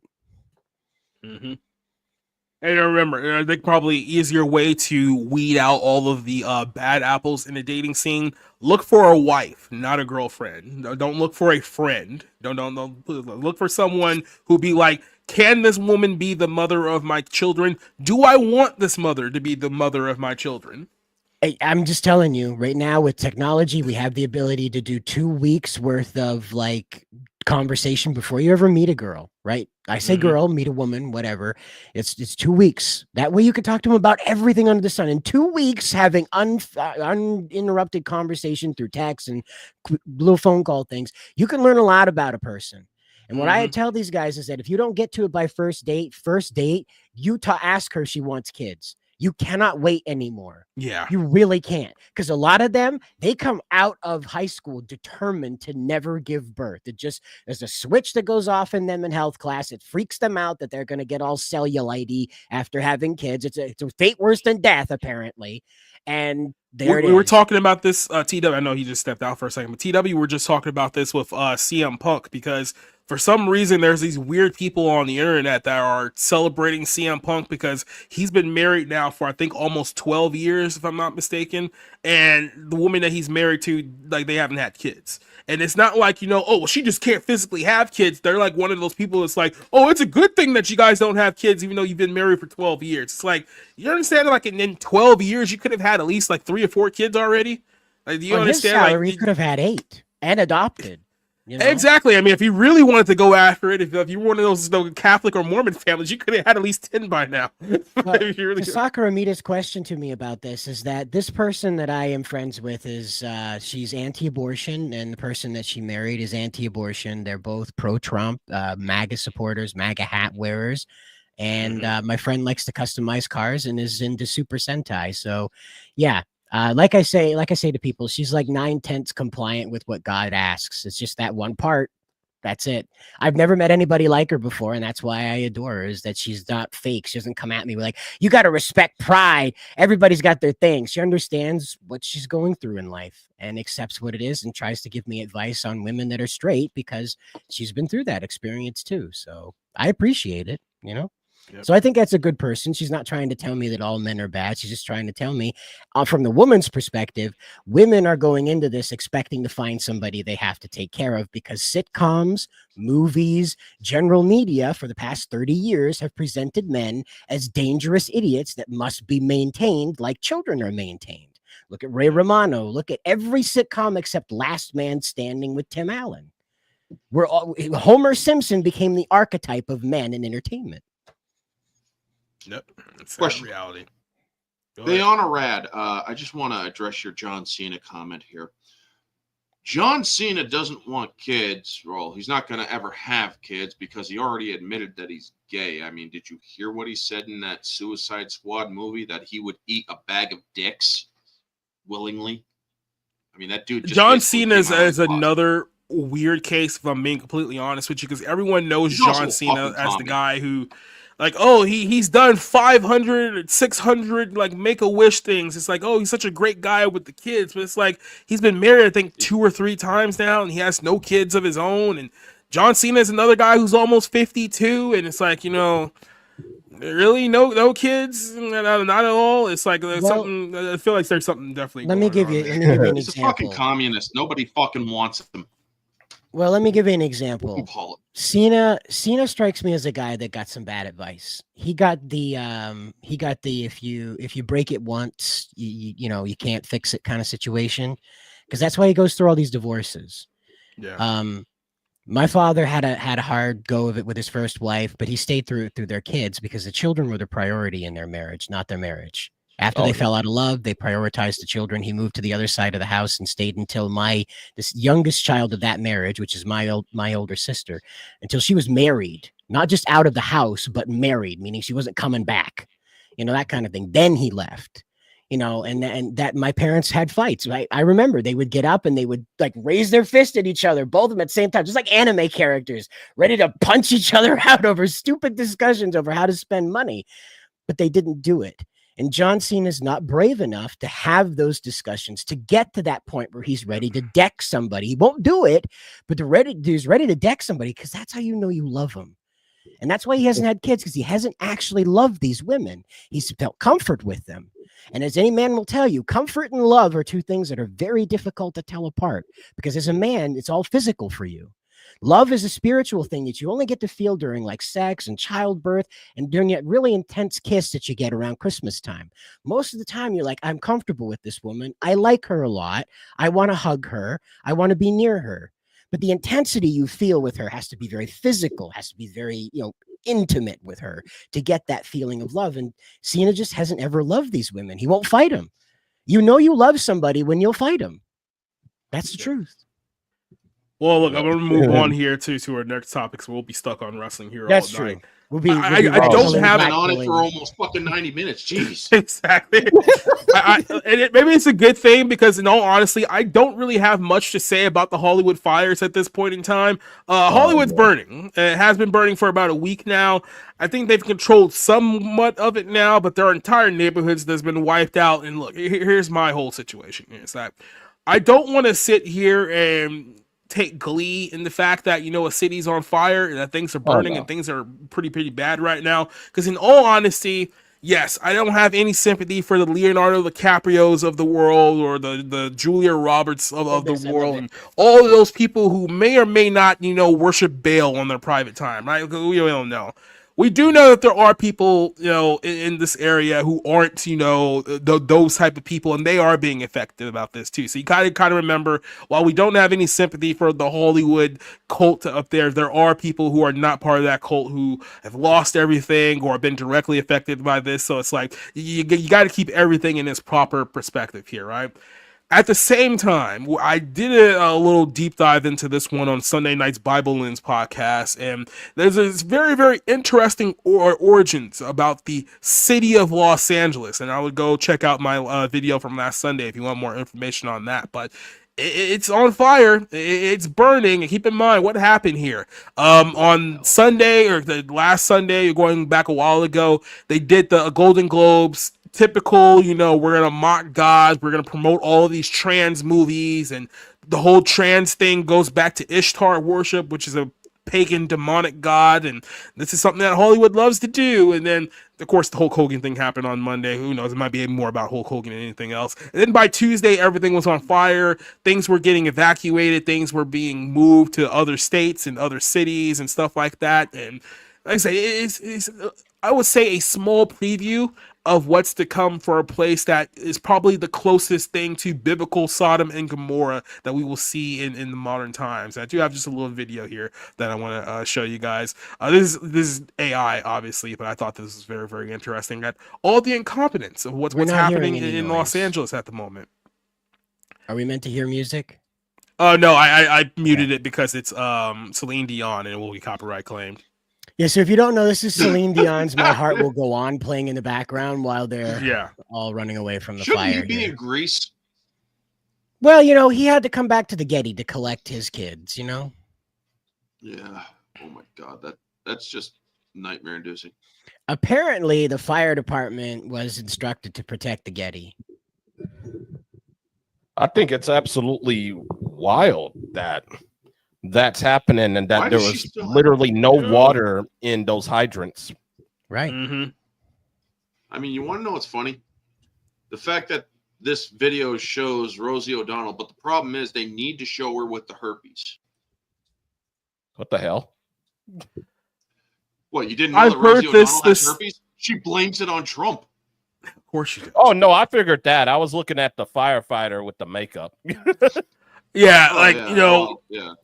I want to say that, people are saying, are they trying to burn evidence? Who knows? It would not surprise me if that was the case. However, California as a state is so mismanaged. I don't think that's the case. I think that basically because of their poor management and their poor leadership, that it was a perfect storm for a fire to ravage the richest part of LA you could possibly think. Like, keep in mind, this fire started in Pacific Palisades. If you guys don't know LA, if you're not well versed in LA, Pacific Palisades is like literally the rich of the rich. Like all the elites live there. It's like Pacific Palisades, Malibu, Calabasas. Like that's where all your producers, agents, famous athletes, famous actors, like James the elite Woods. of the elite in Hollywood all live there, right? So that's why so many Hollywood celebrities are directly affected in this, because this is the part of town that they all live in, because it's far away from the actual downtown epicenter of Los Angeles. It's far away from all of the danger,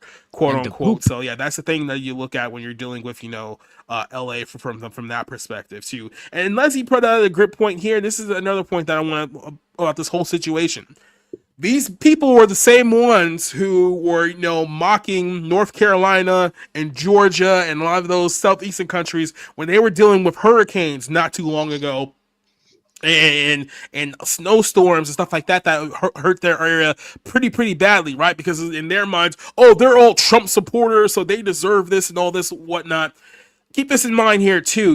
When it comes to Pacific Palisades in general, this is a location that is 81% Democrat, which means that from top down, these are people, over 3/4 of the people in this area are the people who voted for Joe Biden, voted for Kamala Harris, voted for Gavin Newsom, voted for Karen Bass, whatever her name is, the mayor of Los Angeles. These are people who top down have voted for every government official that is currently screwing them over right now. So it does get to a certain point when you have to be like, hey, this is quite literally what you voted for.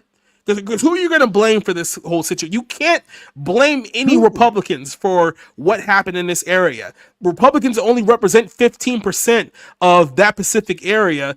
There's no Republicans that are in any Congress or government seats whatsoever in that location. The state is run by Democrats, and the nation, for at least for the next week, is run by Democrats as well. So it's like, who do you blame? There is no one else to blame. This is all on you. Vladimir Putin. That's who you blame, dude. He obviously went out there and set all those fires simultaneously and then flew back to Russia on his Putin copter. Yeah. That sounds very and that's how it went, because what we're gonna hear is that climate change caused this. There was just it was a perfect storm that no one could have ever predicted, and Gavin Newsom is actually the greatest man to ever live. And that's what's going to end up happening out of this, because none of this is serious to them. You want to know why? Everybody who lost their home, even James Woods, right? They all have the money to rebuild the damn things better than they ever were before. Taller, stronger, out of all these crazy materials, space age things we've never heard of ourselves, Real quick before you go on there. Funny, because Adam Carolla actually brought this up. Some of these celebrities might find themselves a little bit screwed due to the fact that, their house burned down. Even the ones who can afford to rebuild, they're going to be in such a litigation and permits with the California state government for literally several years before they'll ever rebuild their home to what it was before the fires. And once again, that's what you voted for. Nope, they won't. Because what's going to happen is Newsom is going to put through an executive order that says the Palisades are permit free. And they'll be able to do, the arsonists, the gang that blew up the place there. Yeah. See, this is what I want to point out to people. Okay. This is the big takeaway.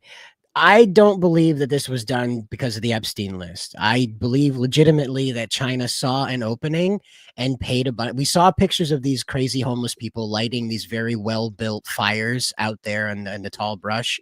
We saw videos of this. These were fireboxes built out there out of the brush, out of timber, out of paper, and they were being lit by people with blowtorches. They were deliberately sent to do these things that were pre-constructed for them. And in this way, we know the Chinese are here. We have a whole contingency that was caught coming across the border. So they're already here. Up here in Maine, we've got the damn triads killing Mainers, and our police don't know what to do about it. It's a fantastic situation. And so this is what I'm telling you, is that they saw an opening, they took it, and they crippled one of the United States' most iconic cities. To them, this is a victory. To us, this is an ideological struggle. Okay, whatever. They could go to Texas and burn down Texas next. That's the thing, is they don't care. This wasn't done to help anybody. This was done to benefit China. I 100% believe that China spies, insurgents, whatever you want to call them, did this. And it was to take advantage of it. It wasn't to do like any harm to help Trump or hurt Trump or anything like that. This was done to take advantage of California's known publicized neglect. How many newspapers were talking about this? How many YouTube videos were out there talking about this? Joe Rogan, the biggest podcast on the planet, was talking about this. So how did the Chinese find out, guys? That's the thing. And like I said, there's clearly been a number of arsonists who have been caught setting a lot of these fires, some of them homeless, some of them not. It seems like there's something going on here, but like I said, with so much secrecy about what actually goes on in that town, who knows what the true cause of it is? Is it them trying to that's true. burn evidence that could be used against them? Are we witnessing like a land grab happening here where they're just going to wipe out all the properties and then buy it up after the fact? A number of things can be attributed, and we don't actually know 100%, but we know that the official story is not that, oh, it's climate change, guys. Climate change is the reason why everything's on fire. It's like, no, it's not. They've been arresting a lot of climate change recently. Yeah. The Joe Numas, what the end game is that right now FEMA doesn't have the money to do this. So what do? You just keep creating emergencies. Fires are real easy to start. Floods are hard to cause. Earthquakes are near impossible. But a fire is real easy to cause, especially in a place that doesn't think a fire will ever happen to them. By the way, there a number of person was saying that Biden has already made it some kind of rule that FEMA is going to cover all the costs for the California assets, and then somebody brought this up here too that essentially I don't think that's going to hold, and Biden knows this because he knows Trump's is taking over here in the next week or so. So if Trump pulls back on it, then that'll be essentially their leverage to go say, oh, see, Trump is the one who's causing all the pain and suffering in California. It's all his fault. So that move was essentially like set up to be a trap for Trump, so that when he does pull that whole thing away, they can blame the whole thing on him, because that's really what they want to do. They can't blame it on literally anyone else, except there's no Republicans to blame in this scenario. So that's, I guess, what their big plan here is.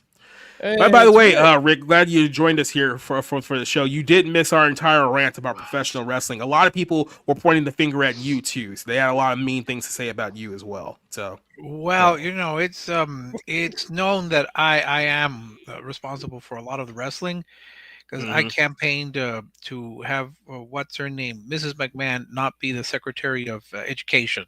So Linda, yes, Linda, whatever her name is, I don't care. Yeah, abolish that department. Well, let's go on to this story here. Mel Gibson made some very interesting comments here this week regarding the current state of the Roman Catholic Church in the Vatican. Now, a couple of things I want to note here. Mel Gibson is a lifelong Catholic. He's been raised in the Catholic faith for a very, very long time. He's kind of switched up, subsects of Catholicism that he's been a part of. Over the last few years, I think that he's really cast doubt on the leadership in the Vatican these days. Now, I'll say this, based on the comments that he made here, he's not completely anti-Catholic now. He still believes in the institution, but he still thinks that the people who are in charge now are doing a lot of wicked stuff behind the scenes here. So he's not ready to pull away altogether, but he does see that there's something not right going on here. And there's a couple of clips that I want to play here. One I did on the 511 show on the Bounding in the Comics, so you guys can check out that video over there at Bounding in the Comics on the YouTube side of things. I want to play this one because here he's basically questioning the sexual abuse that he finds rampant in the Roman Catholic Church. Now, keep in mind, this is a guy who is as bred as in Hollywood as you possibly can, like literally a 4-decade-long career. So he sees a lot of parallels to the sexual abuse that happens in the town that he's been a part of for many, many years. By the way, I think Mel lost his house in the fires here as well, and what's going on in the church. So I'll address this one, and then we'll address his second complaint here, which had to do about the Pope bringing in pagan gods to worship. When they appoint some cardinal in some diocese and he's been covering up for like people who are child molesters, yes, or, like Theodore McCarrick or Cardinal Wuerl or those kind of guys. I mean, or the Pope. Yes, yeah, absolutely. I'm Benedict. Not Benny. Well, he was covering up, but so is the guy now. Is he really? Well, yeah. It's not great. I thought he was like the more progressive Pope. Oh, he's very progressive, yes, but he's covering up for stuff as well. Well, they all are. I mean, it's a dark institution in a lot of ways because it's history. Well, the institution, it was instituted by Christ, but that doesn't mean that it can't be flawed. And there's a school of thought that says it isn't what it purports to be anymore. It's moved away from what it was intended to be and what it is. Almost, there's a guy called Bishop Vigano who says it's a counterfeit parallel church, and it's running an entirely different religion. So interesting to note here. I want to bring up one person that he mentioned here. I think he might mention it here in the second video. There was a cardinal of the Catholic Church. I did go into this in detail on the 511 show, but there was a cardinal who was just recently excommunicated from the Roman Catholic Church because apparently he was pressing, obviously, the Pope and many of the other cardinals and archbishops to kick out a guy who was basically known for abusing children inside the Roman Catholic Church. But because I guess they viewed him as more of an instigator who was trying to cause a schism within Roman Catholicism, they excommunicated him. And I guess the other guy, I haven't confirmed whether he was also excommunicated or he's still a part of it. If he's still a part of it, that would actually be really, really bad. I mean, at least in a situation where if you kick both of them out, you can kind of say, well, at least we took care of this problem. But I have not confirmed that as of this video. And then here's the second one here, where he was talking about the fact that the Roman Catholic Church recently had a pagan god as a idol of worship, which is obviously anyone who knows anything about, the Bible and how God views idolatry, particularly of pagan gods, not a good thing in any way, shape, or form whatsoever. I'll play this video here. I mean, we got a pope that brought a South American idol into the church to worship. Really? He did. The Pachamama. He bought the South American, and he got. I don't know what that is. It's kind of like a South American god, Pachamama. Why would he do that? Good question. And I think it was Leslie who mentioned this on our Sunday show when we were talking about this.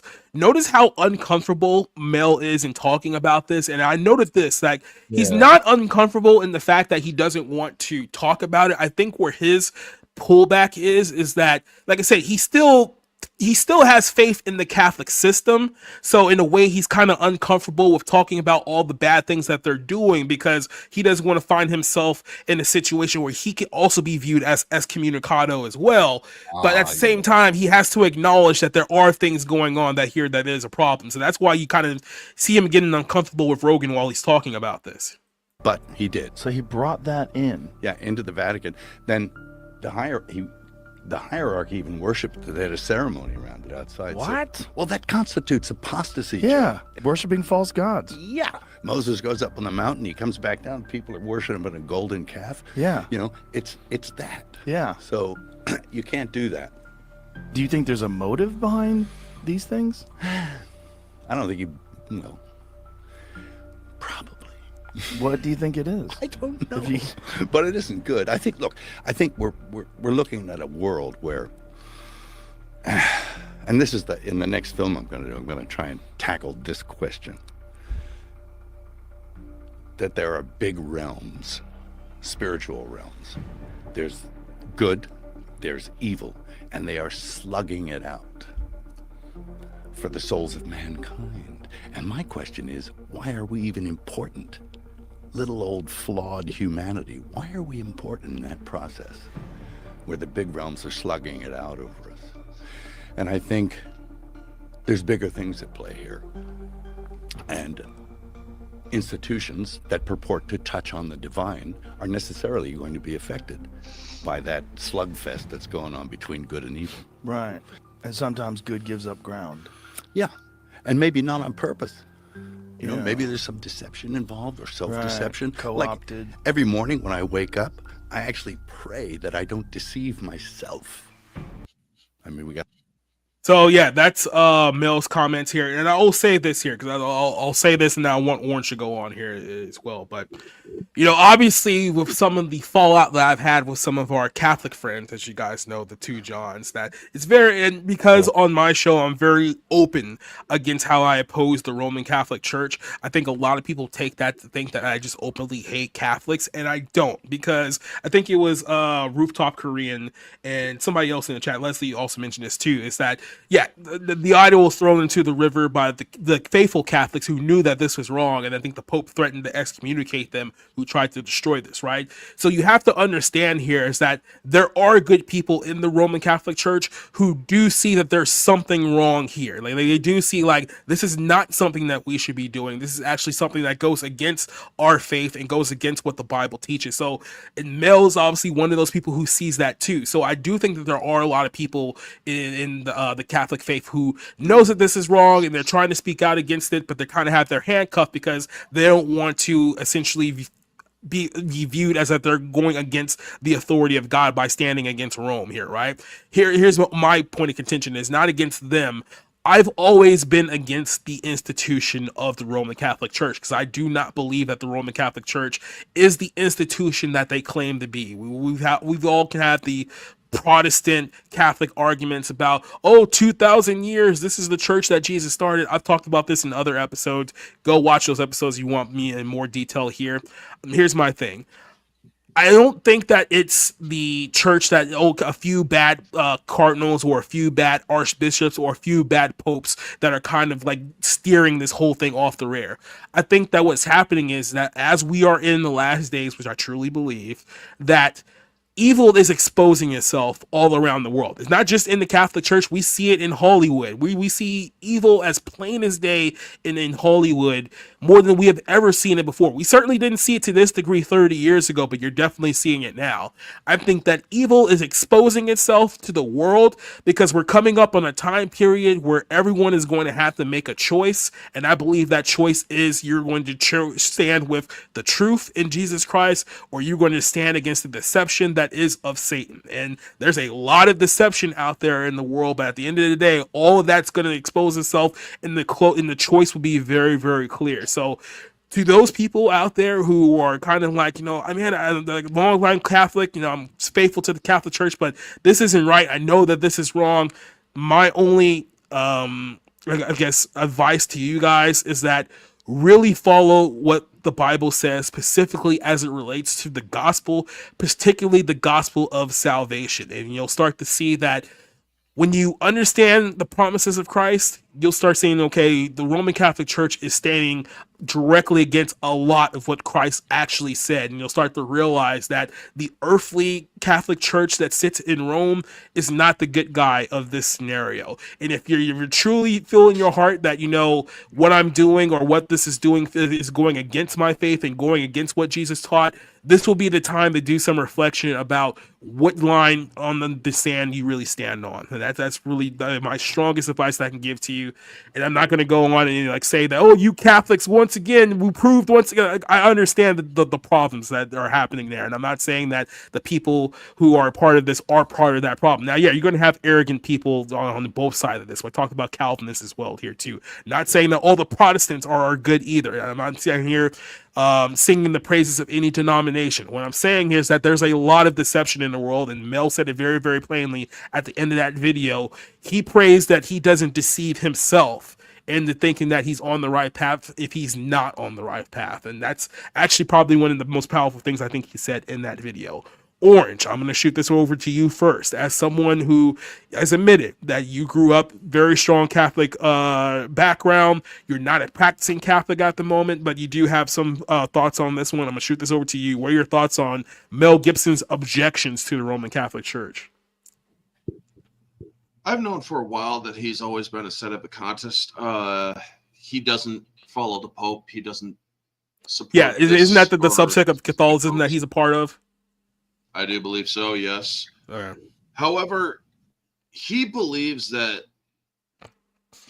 God, and he believes that, or his faith in God is what sustains him. That is essentially the core of Catholic faith. Yes, there's a lot of idolatry. Yes, there is a lot of other things that people or the Catholic faith embraces and whatnot.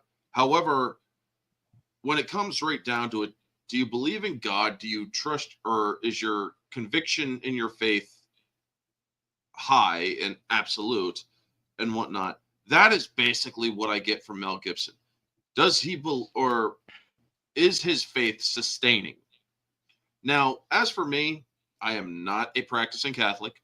Yes, I have been baptized. I never did First Communion, never went to confession, never did confirmation or any of that. I just want all of that clear, folks. I was baptized Catholic, never really got into it, so I just wanted to correct the record there. However, I have read the Bible, the Catholic Bible and whatnot. I know a little bit here and there. But for me specifically, yes, I believe in a higher power, be it named God or I just call it a higher power. Yes, I do pray, even with rosary every now and then. However, if you show me a religion, I will show you the skeletons. And I will ask, what religion exists in this world that doesn't have skeletons in the closet? Christianity, Catholicism, Buddhism, all of that shit, I believe, as much as a lot of people say don't get your histories from movies, there is one line in a movie that a lot of Catholics hate, and it's called the Da Vinci Code. However, there is one line in there that rings very true. As long as there has been one God, there has been killing in his name. And that is true for everything. But as for for every religion kills for their God. But as for Mel Gibson, the way I see it, a person who is absolutely has conviction in their faith will question aspects of their faith, because how can they completely trust every aspect of their religion without asking questions that will eventually lead to the renewal and further conviction of their faith? That is something that I believe he is on. He is on that road. He is on that journey. Now, a lot of people, Jacob and others, will not agree with it. Sure, you guys are Christian. You know what? I respect that. Me, I'm a non-practicing, non-denominational Catholic. Most likely an agnostic. But I have also questioned all religions, because essentially I see too many damn parallels with ancient religions to the modern religions. So yeah, I have always been one to question the religious aspect of humanity, because there's just too many damn parallels. And even now, I just drew up another parallel in my head, which I'm not really going to get into it because it's just taking way too much time. But for Mel Gibson to bring this stuff up, absolutely it should raise questions, because this Pope, as a person who has examined my own religion, this Pope very much seems against it. This Pope seems very much against Catholic teachings.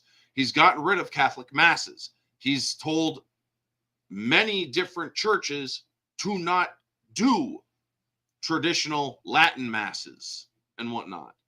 So yes, I agree with Mel Gibson. This Pope is absolutely not on the up and up. And to call him the Vicar of Christ is honestly an insult to the Catholic religion, in my opinion, from an outside perspective of the Catholic religion, even though I was baptized Catholic. Yes, I am somewhat of a what is that word? Quandary or whatever, or contradiction even. Because Heretic. I mean, yeah, sure. Quandary. That was uncalled for. That was uncalled for. I get it. Quandary, I think is the word you're looking for. Quandary. Yeah, quandary. Basically, I'm a person who, yes, I have faith. However, my faith is not dictated by any religion. My faith is dictated by my belief in my higher power. Now, whether or not it eventually does find it, or my faith eventually finds its way back to Catholicism, or possibly even Christianity, or whichever religion I finally most likely will settle upon, time will tell. But for Mel Gibson, he's on this path. He's got to find his own path. And honestly, I look forward to what comes of it, because Mel Gibson has always been fascinating to me, because of this is a person who has questioned religion to such an aspect, yet he makes some of the most religious movies. I mean, look at The Passion of the Christ.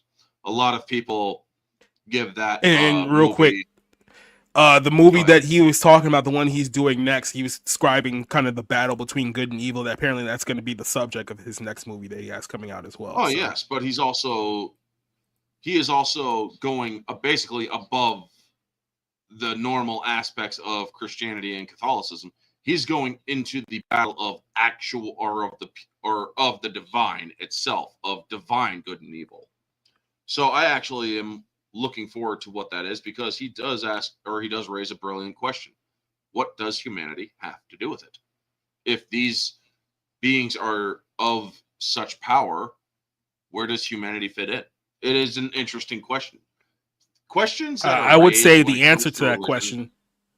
I would say the Well- answer to that question is that if you truly do believe that we're made in God's image, and the rebelling angels, along with Satan, hate God and want to destroy anything that reminds them of the image of God, I think you might have your answer right there.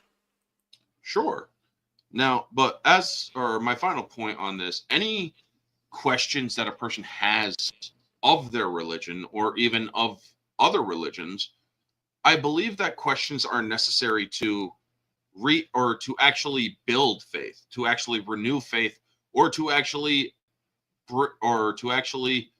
build one's faith. Because if you're not asking questions, how are you going to learn?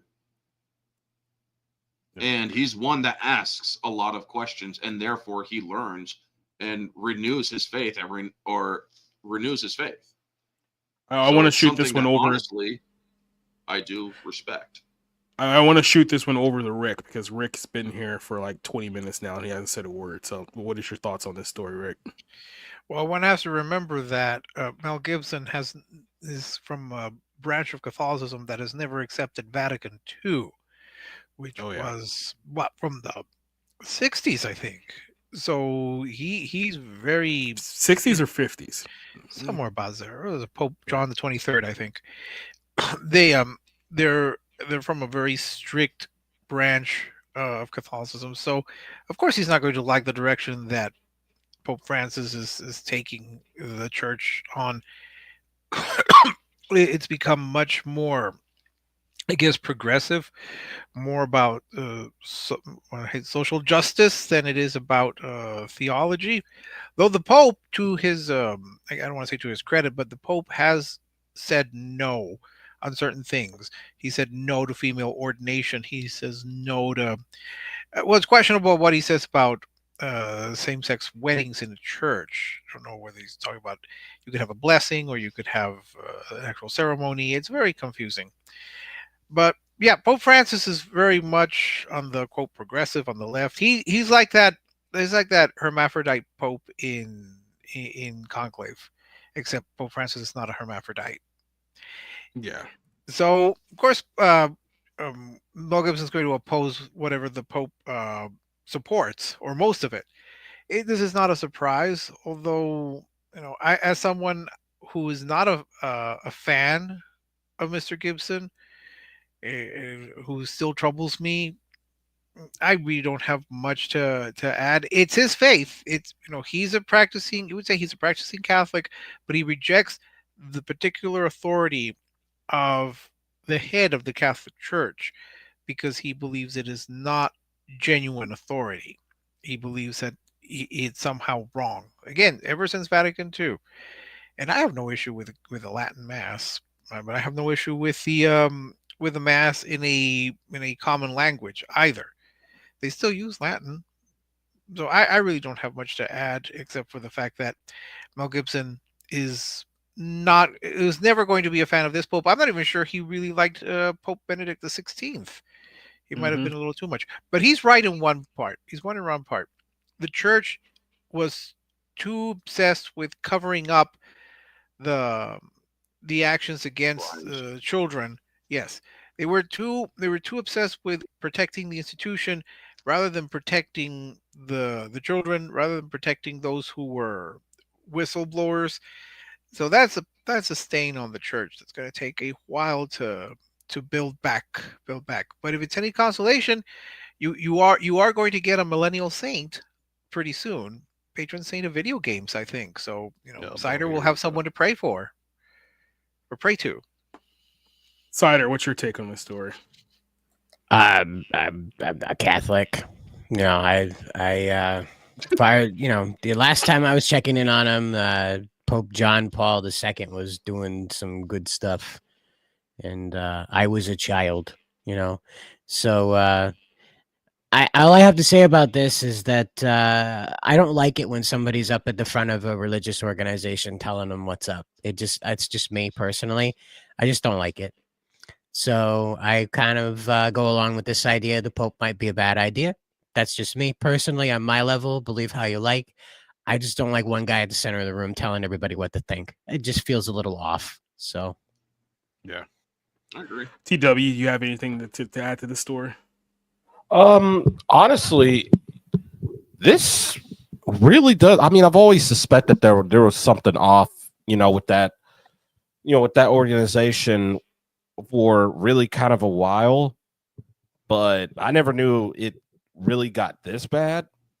And not only that, but Mel Gibson, I always grew up with him with like Lethal Weapon, and then for the longest time in the 2000s was like, oh, he was just this crazy guy and stuff like that. But I'm like listening to this, I'm like, damn, maybe dude's not as crazy as like people made him out to be. It kind of makes me actually want to kind of go back and watch that movie that he made all those years ago. Yeah, so I'll say this. Oh yeah, Passion of the Christ. And part of the episode that we were doing on Sunday was talking about this relationship with the Roman Catholic Church and in Hollywood and Los Angeles. Excuse me. I think what happens with a lot of people is that because Hollywood is so debaucherous and so wicked, and God knows what actually goes on behind closed doors there, everyone gets to a point, especially in that town, where they come to the realization of their sin and they realize that they need an atonement for their sin. But because they've been in the town for so long, they think that the only path for that atonement is Rome. And that's why there's so many big name actors in Hollywood, the ones that you would call based, quote unquote, who are in fact Roman Catholic, because Hollywood does a great job of making it seem like the default of Christianity is in fact Roman Catholicism. So they talked about this in great detail on the weekend. My whole thing is this, and I think this is kind of where Mel is looking at it. It's like he wants to believe in the institution, but obviously doesn't believe in the people who are running said institution. My point that I've tried to make time and time again is that it's not just the people who are part of the institution that is bad. The entire institution is bad. Like, we're talking about, I think Joe Rogan put it together. And look, Joe Rogan's an atheist. I think he's gone more agnostic over the last few years. He used to be more militant atheist like 10, 15 years ago when he was really deep in Hollywood. I think over the last few years, he's definitely allowed people to talk more about Christ and be more open about faith than he was before. That's not to say that he's a believer, but he's definitely changed his staunch anti-Christian stance that he used to have several years earlier. And even he notices, like, yeah, the reason why there's a lot of people that don't trust the Catholic Church is their dark history. The fact that if you look at the Inquisitions, if you look back at the time period where how many people were killed doomed being heretics of the Roman Catholic Church, meaning that they opposed the authority of the papacy, they were killed during a certain time period that we call the Dark Period. People say that it could be anywhere of like 80 million people during that time frame as well.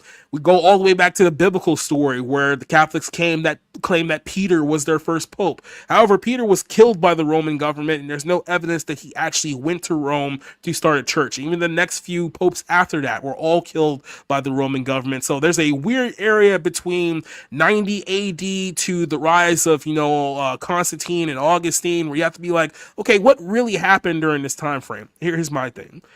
There is one God, and that one God has a name. His name is Jesus Christ. And I believe that salvation is only found through him and through no other name. That's specifically what the Bible states. So my question to these people who are kind of looking around, they don't really know who they should trust or if this is something they should trust in, let me just be very, very clean here. Is your faith in the creator of the world? Is your faith in Jesus Christ? Or is your faith in a church that claims that it was started by Jesus Christ? And really, really ask yourself, if you claim that Jesus is your faith and you want to say Christ is Lord and all these things, are you really following the church that follows him, or are you following a counterpart that's probably more in line with Jezebel than it is with Jesus Christ. And that'll be my only last argument there. I'm not going to throw anybody under the bus here. I'm going to be nice today because I went pretty hard on Chelsea Green today. So you know what? I'm laying off the Catholics tonight because there's no reason to get everyone mad at me. When I think wrestling fans are quite enough. So there you go. The last thing I was going to talk about was Mark Zuckerberg. Do you guys really want to talk about Mark Zuckerberg? Or do you guys just want to get out of here? I'll leave it completely up to you guys. Nah, I mean, No, not really. Okay. Here, I'm going to give you guys the too long didn't read version of this story here.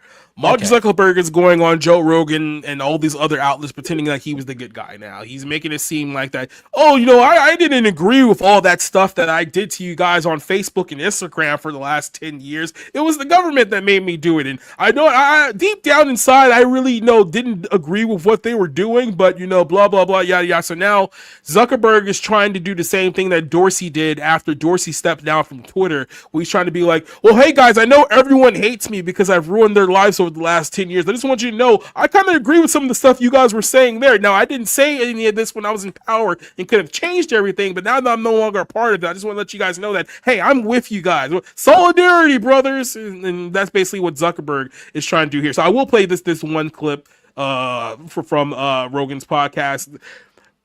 I don't trust this guy at all, anything that he has to say, but this is what he's trying to claim here with Biden. These people from the Biden administration would call up our team and like scream at them and curse, and it's like these documents it's all kind of out there. Did you record any of those phone calls? I don't think we were, but I think I want to listen. I mean, there are emails. the emails are published. It's all kind of out there, and they're like, and basically it just got to this point where we were like, no, we're not gonna take down things that are true. That's ridiculous. You literally blocked the president of the United States from your platform, right when you thought you guys were going to get rid of him 4 years ago, and now you're conveniently changing your tune when that guy that you thought was never going to be in the White House again is now back in the White House. So okay, yeah, let's not forget how this whole thing started.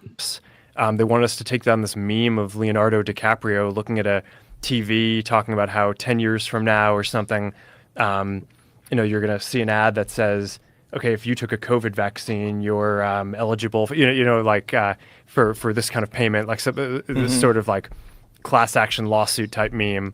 And they're like, no, you have to take that down. And we just said, no, we're not going to take down humor and satire. We're not going to take down things that are. That's a recent decision because you guys have quite literally been doing that for literally the last 10, 15 years. So again, he's trying to frame himself as like, now all of a sudden we're going to stand up for comedy and set. No, you didn't. Like, you're the one who started a lot of this. Like, Twitter gets a lot of heat too, but keep in mind, Facebook was at the king of the mountain as far as these social media websites not too long ago. I mean, there's a reason why Twitter got sold in the first place, while Facebook and Instagram are still kind of, stable and whatnot. So let's not rewrite history to pretend like, hey, fellow kids, I was with you guys the whole time. No, you weren't. That are true. And then at some point, I guess, I don't know, it flipped a bit. I mean, Biden, when he gave some statement at some point, I don't know if it was a press conference or to some journalists, where he basically was like, these guys are killing people. And I don't know, then like all these different agencies and branches of government basically just like started investigating and coming after our company. It was brutal. It was brutal. Wow. Yeah, but by the way, your platform is also responsible for banning multiple accounts that were not only pro-Trump at the time period, but anything that was spreading any kind of quote-unquote misinformation regarding the COVID vaccines and the reality of those said vaccines that people are still dealing with several years after the fact. So this is just real quick. You guys give your real quick around the horn thoughts on Mark Zuckerberg. I'll start with Orange Hat and go around real quick. Well, I want reparations for the damage he has done to many people online due to the censorship, especially during the Biden administration's crackdown on COVID, misinformation, disinformation stuff. Because when I got the vaccine, when I was forced to get it back in 21, I documented how I was feeling, what I was going through, the physical sensations that it was wreaking on my body. And I was flagged. My profile censored incredibly due to the fact that I was simply going through what I was experiencing. I was not spreading disinformation or misinformation. I was literally posting my actual experiences from the vaccine. And they censored me. They flagged my account as an extremist account. So yes, Mark Zuckerberg, I actually want fucking reparations and a very public apology from your platform for the shit that you have actually done to not just me, but to many other users. Because you abused your platform when you went along with all this censorship shit. And do not even think about saying that you were against all this shit and whatnot at first. My brothers, my family members, and other people who were who are still censored and registered as extremists are still very much censored because they didn't go along with the leftist hive mind. So yeah, fuck Mark Zuckerberg. You're taking the first right steps in the right direction, but don't you dare think that you are forgiven right now. You're not. Yep. Cider. Mark's just covering his tail. I don't think it changed. I think he's still the same guy. Yep. And that's why I feel like I said I think a lot of people are worried about any possible payback that may happen based on how Trump's last presidential ran in, with basically the entire let's just say big tech community coming against him in those final days, thinking that, oh, we'll never have to worry about this Trump problem ever again. Oops. Yeah. Rick, what do you think? I don't have much of an opinion. The only thing I can think of really is that I think the social network was too nice on Mark Zuckerberg. I don't know why he's deciding to kind of rewrite history here, because a lot of things that were posted on Facebook were removed or blocked because they went against the narrative that, oh, we're all going to die. You step inside a building, you'll keel over as soon as somebody breathes in. But I really don't have much of an interest. People will remember. Hopefully, people will remember what happened 5 years ago. I have not forgotten. I've not quite forgiven, because a lot of people suffered, lost their jobs, lost time with their families because of the quote misinformation. That was not misinformation. It was just people's views. So I don't have much to add other than that. Yep. TW, you got any last words here? I never trusted Mark Zuckerberg at all, and this definitely just is another thing that I don't trust him on.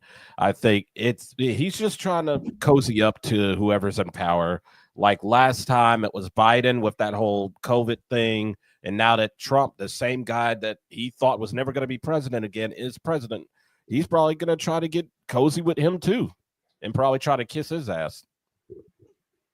Yep, everyone's running tail right now. That's absolutely what I see this whole situation going down as.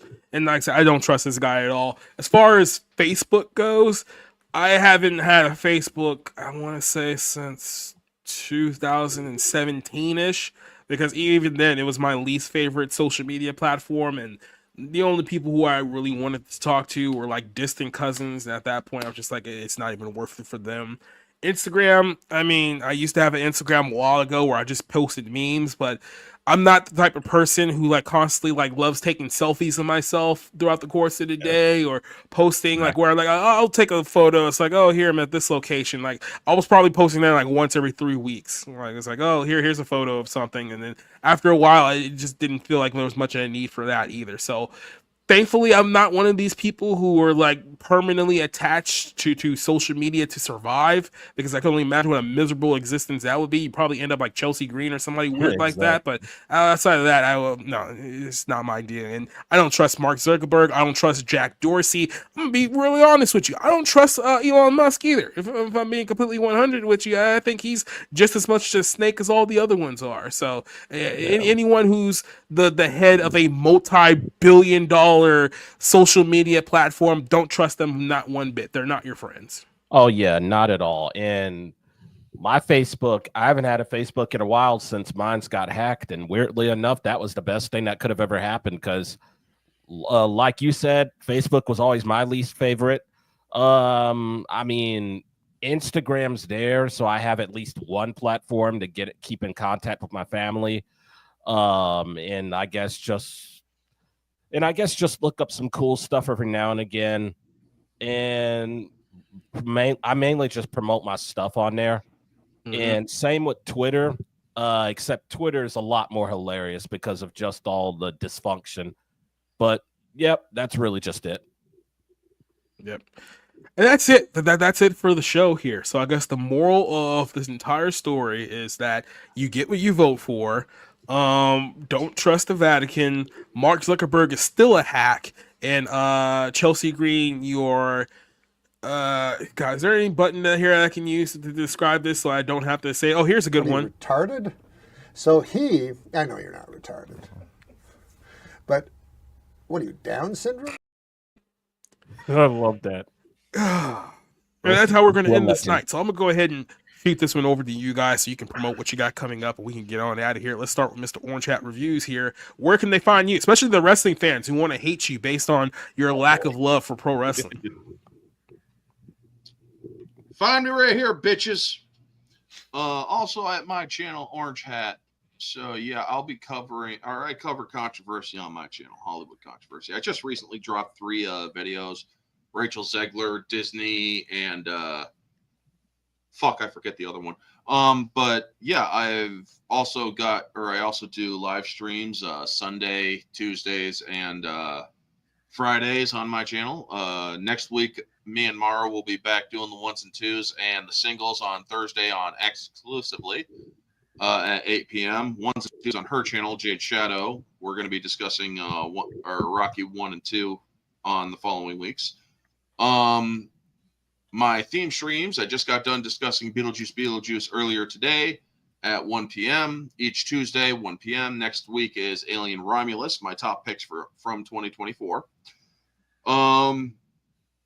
And Sundays are the weekly recap where me, Nerd with a Cigar, Ambassadorial Wing, and Novus Renaissance sometimes discuss, kind of like what we do here, just different topics, as well as we discuss a movie before we leave for the night. Next week, we will be discussing the movie, or next Sunday, we will be discussing the movie Excalibur with Helen Mirren and a couple others. And Fridays is Orange Hat Uncensored, where me, Janet from Another Planet, Ruben Christopher Haynes, we discuss mostly political topics or topics that are important to the country as a whole or world as a whole. But yeah, that's basically what we do. And yeah, I'm trying to get the 2,000 subs by the end of this year because I was trying last year and, well, nobody supported me. So yeah, yes, I fucking said it. But yeah, if I can get to 2,000 this time, I will do a freaking giveaway that y'all might appreciate and shit. So yeah, and that's basically it. Support my shit.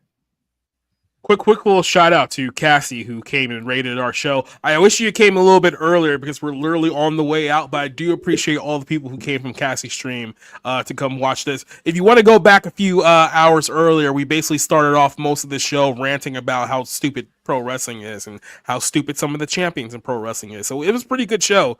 So definitely want to get you guys check that one out. But TW, what do you got coming up? Oh yeah. Check out my YouTube channel, man. I'm always uploading all types of stuff on there. Like most people come to me for the wrestling because they're just convinced that I'm a wrestling channel for some reason. But I upload all sorts of entertainment and all sorts of stuff. My recent video I made was about how we're in a gaslight era and how you get gaslighted for just having different opinions on anything. Just like anything entertainment, anything political. If your opinion doesn't agree with another person's opinion, then these sensitive little ninnies have all these little crazy buzzwords for you, like hater, old head, racist, any of that stuff. So yeah, that's a video that if you're interested in that, you could check out. And yeah, that's just kind of it. I might be uploading some Mortal Kombat content, but yeah, who knows? But yep, just stay tuned. There was something I was just about to make a quick statement on. We'll get to it here in a second. I just lost it. Cider, what are you doing, my buddy? 9 p.m. tomorrow over on Bounding. We got 01. Going to be talking about what went on with Japan and Ubisoft deciding to launch a game about killing Japanese people on the 30th anniversary of the most violent domestic terror attack in Japan's history. All right. Yeah, I'll definitely be on that show tomorrow. And then Cassie saying that we ended the show too early. We've been here for 2 hours and 18 minutes. We're actually right above our normal time here. But Rick, I know you were not here for 2 hours and 18 minutes, but you were in fact here. So oh crap, yeah, we were supposed to do top 10 best movies. I forgot about. You didn't say anything the whole time we were on the show. You never gave me a chance. You never gave me a chance. You spent so much you time. were going to sit here and let me end this whole show knowing that I was supposed to give you a top 10 and it didn't even say anything. Well, it's your show, and you as the host would be the one to show the courtesy to the guests. That would be me, and keep your word. Okay. Here's the thing. Next week, I will let you do it. I know, because like I said, I completely overlooked it. I told you that it was going to be this week. Next week, the second you come here on this show, we will halt everything and we will allow you to do your top 10 best movies of 2024. And now that the chat has heard me, they will make me honor my word. So, yeah, we got it right here, people. You can't see it very well, but I got my list here. Mm-hmm. So you try to read that. Yeah, now, so the chat, especially Rooftop Korean, he will bully me into making you read that list next week when you do show up. So there you go. Yes. With any luck, I'm still inside the United States and not hiding in some attic somewhere. So hopefully, that's my concern. That but I have been promised shelter. I've been promised shelter by someone. So I will be hiding in their attic for the next 4 years. I tell you, if Trump actually deports you, I will vote for Trump for ruler of the entire world, ruler dictator of Earth. I'm sure you're not the only one, but anyway, what I've got coming up, more reviews. I should be finishing up my Jurassic World retrospective long before we get the new Jurassic World movie. So I'm down to Jurassic Park 3, which I did see. I've got more reviews. Still waiting to know who the nominees are for the Online Film Critics Society Awards, where I hopefully will have some of my selections that I nominated sneak in there. So I'm looking, I'm looking forward to being able to vote for that. And I will not be voting for Emilia Perez in any category. There's that. So yeah, just more reviews as always. Finishing up my Jurassic Park / World retrospective, and hopefully starting another one where I'll finally force myself to start watching the Godzilla Criterion box set that I bought well over a year ago. It's just sad. It's still sitting there. So that's about it. And next week we will have the 10 best lists. Just kind of a spoiler here. Argyle did not crack my 10 best. I'm sorry. Yep. And then letting you guys know what I got coming up. Like I said, tomorrow night, 01 over at Bounding in the Comics. Check out the videos that I've done over there for 511. Go check those out over there as well. Not Sunday, Friday, I will be back here with Nerdigans. We'll be resuming our retro wave on the Pokemon manga. So I know she's going to be very, very happy to talk about that again. That's on Friday. This coming Sunday, we'll have the next episode of the Bible Lens. We're talking about accepting that you are a sinner in order to be saved. So that will be the topic of Sunday's episode. And then next Tuesday, we'll be back here. And yes, Rick will read his list. I will make him remind us that we're doing the list thing. Decided, did you have something up there for a second? Because No. Right, no, okay, never mind. Yeah, so we will do that next week, and then Movie House is the next show that we'll be doing. It will be a Saturday afternoon show. We'll be doing that one bi-weekly. The first episode is February the 1st, and I am actively working on the new intro for that show. So that's the show that's going to be replacing the Movie Club. So that's what you're looking for that as well. To all the people who joined us here tonight, all the longtime listeners, everyone who joined us from Cassie's Raid, if you haven't already subscribed for more content, subscribe to the channel too, because we're going to be doing a lot more stuff. I'll be cutting pieces of this stream out and posting on the YouTube within the next couple of days. You guys should be seeing all that as well. So everyone who joined us here, everyone who joined us on the show, for the guy who was sick at home and couldn't make us here, thank you very much for joining us here on this show. Now it's time for us to hit the outro and get on out of here. Adios, goodbye, and good night, and Godspeed to you pro wrestling fans out there who are so angry. Get some help. Yeah, suck a fat one. Eat my Okay.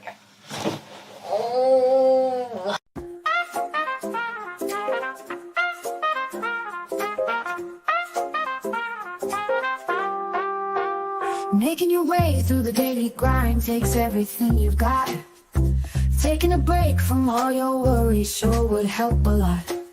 Wouldn't you like to tune away? All those nights when you're feeling low, the rent is overdue, and your coffee maker's broken, your luck just seems to skew, and your boss is always on your case. Sometimes you wanna go where everybody knows your name, and they're always glad you came. Wanna be where you can see our troubles are all the same. You wanna be where everybody knows your name. Roll out of bed and you feel the dread. The morning's looking bleak, and your internet is down again. You haven't slept all week, and your car just broke down on the way. Be glad there's a place online where you can feel at ease. In the barroom, podcast friends, we share our thoughts and teas. Every story shared, every laugh so free. Sometimes you wanna go where everybody knows your name, and they're always glad you came. You wanna be where you can see our troubles are all the same. You wanna be where everybody knows your name. So here's to the moments we all hold dear. In this ballroom of the airwaves with friends so near. Every story shared, every heartfelt cheer. It's more than just a podcast, it's where we steer. I still don't feel like I know how to shoot these things.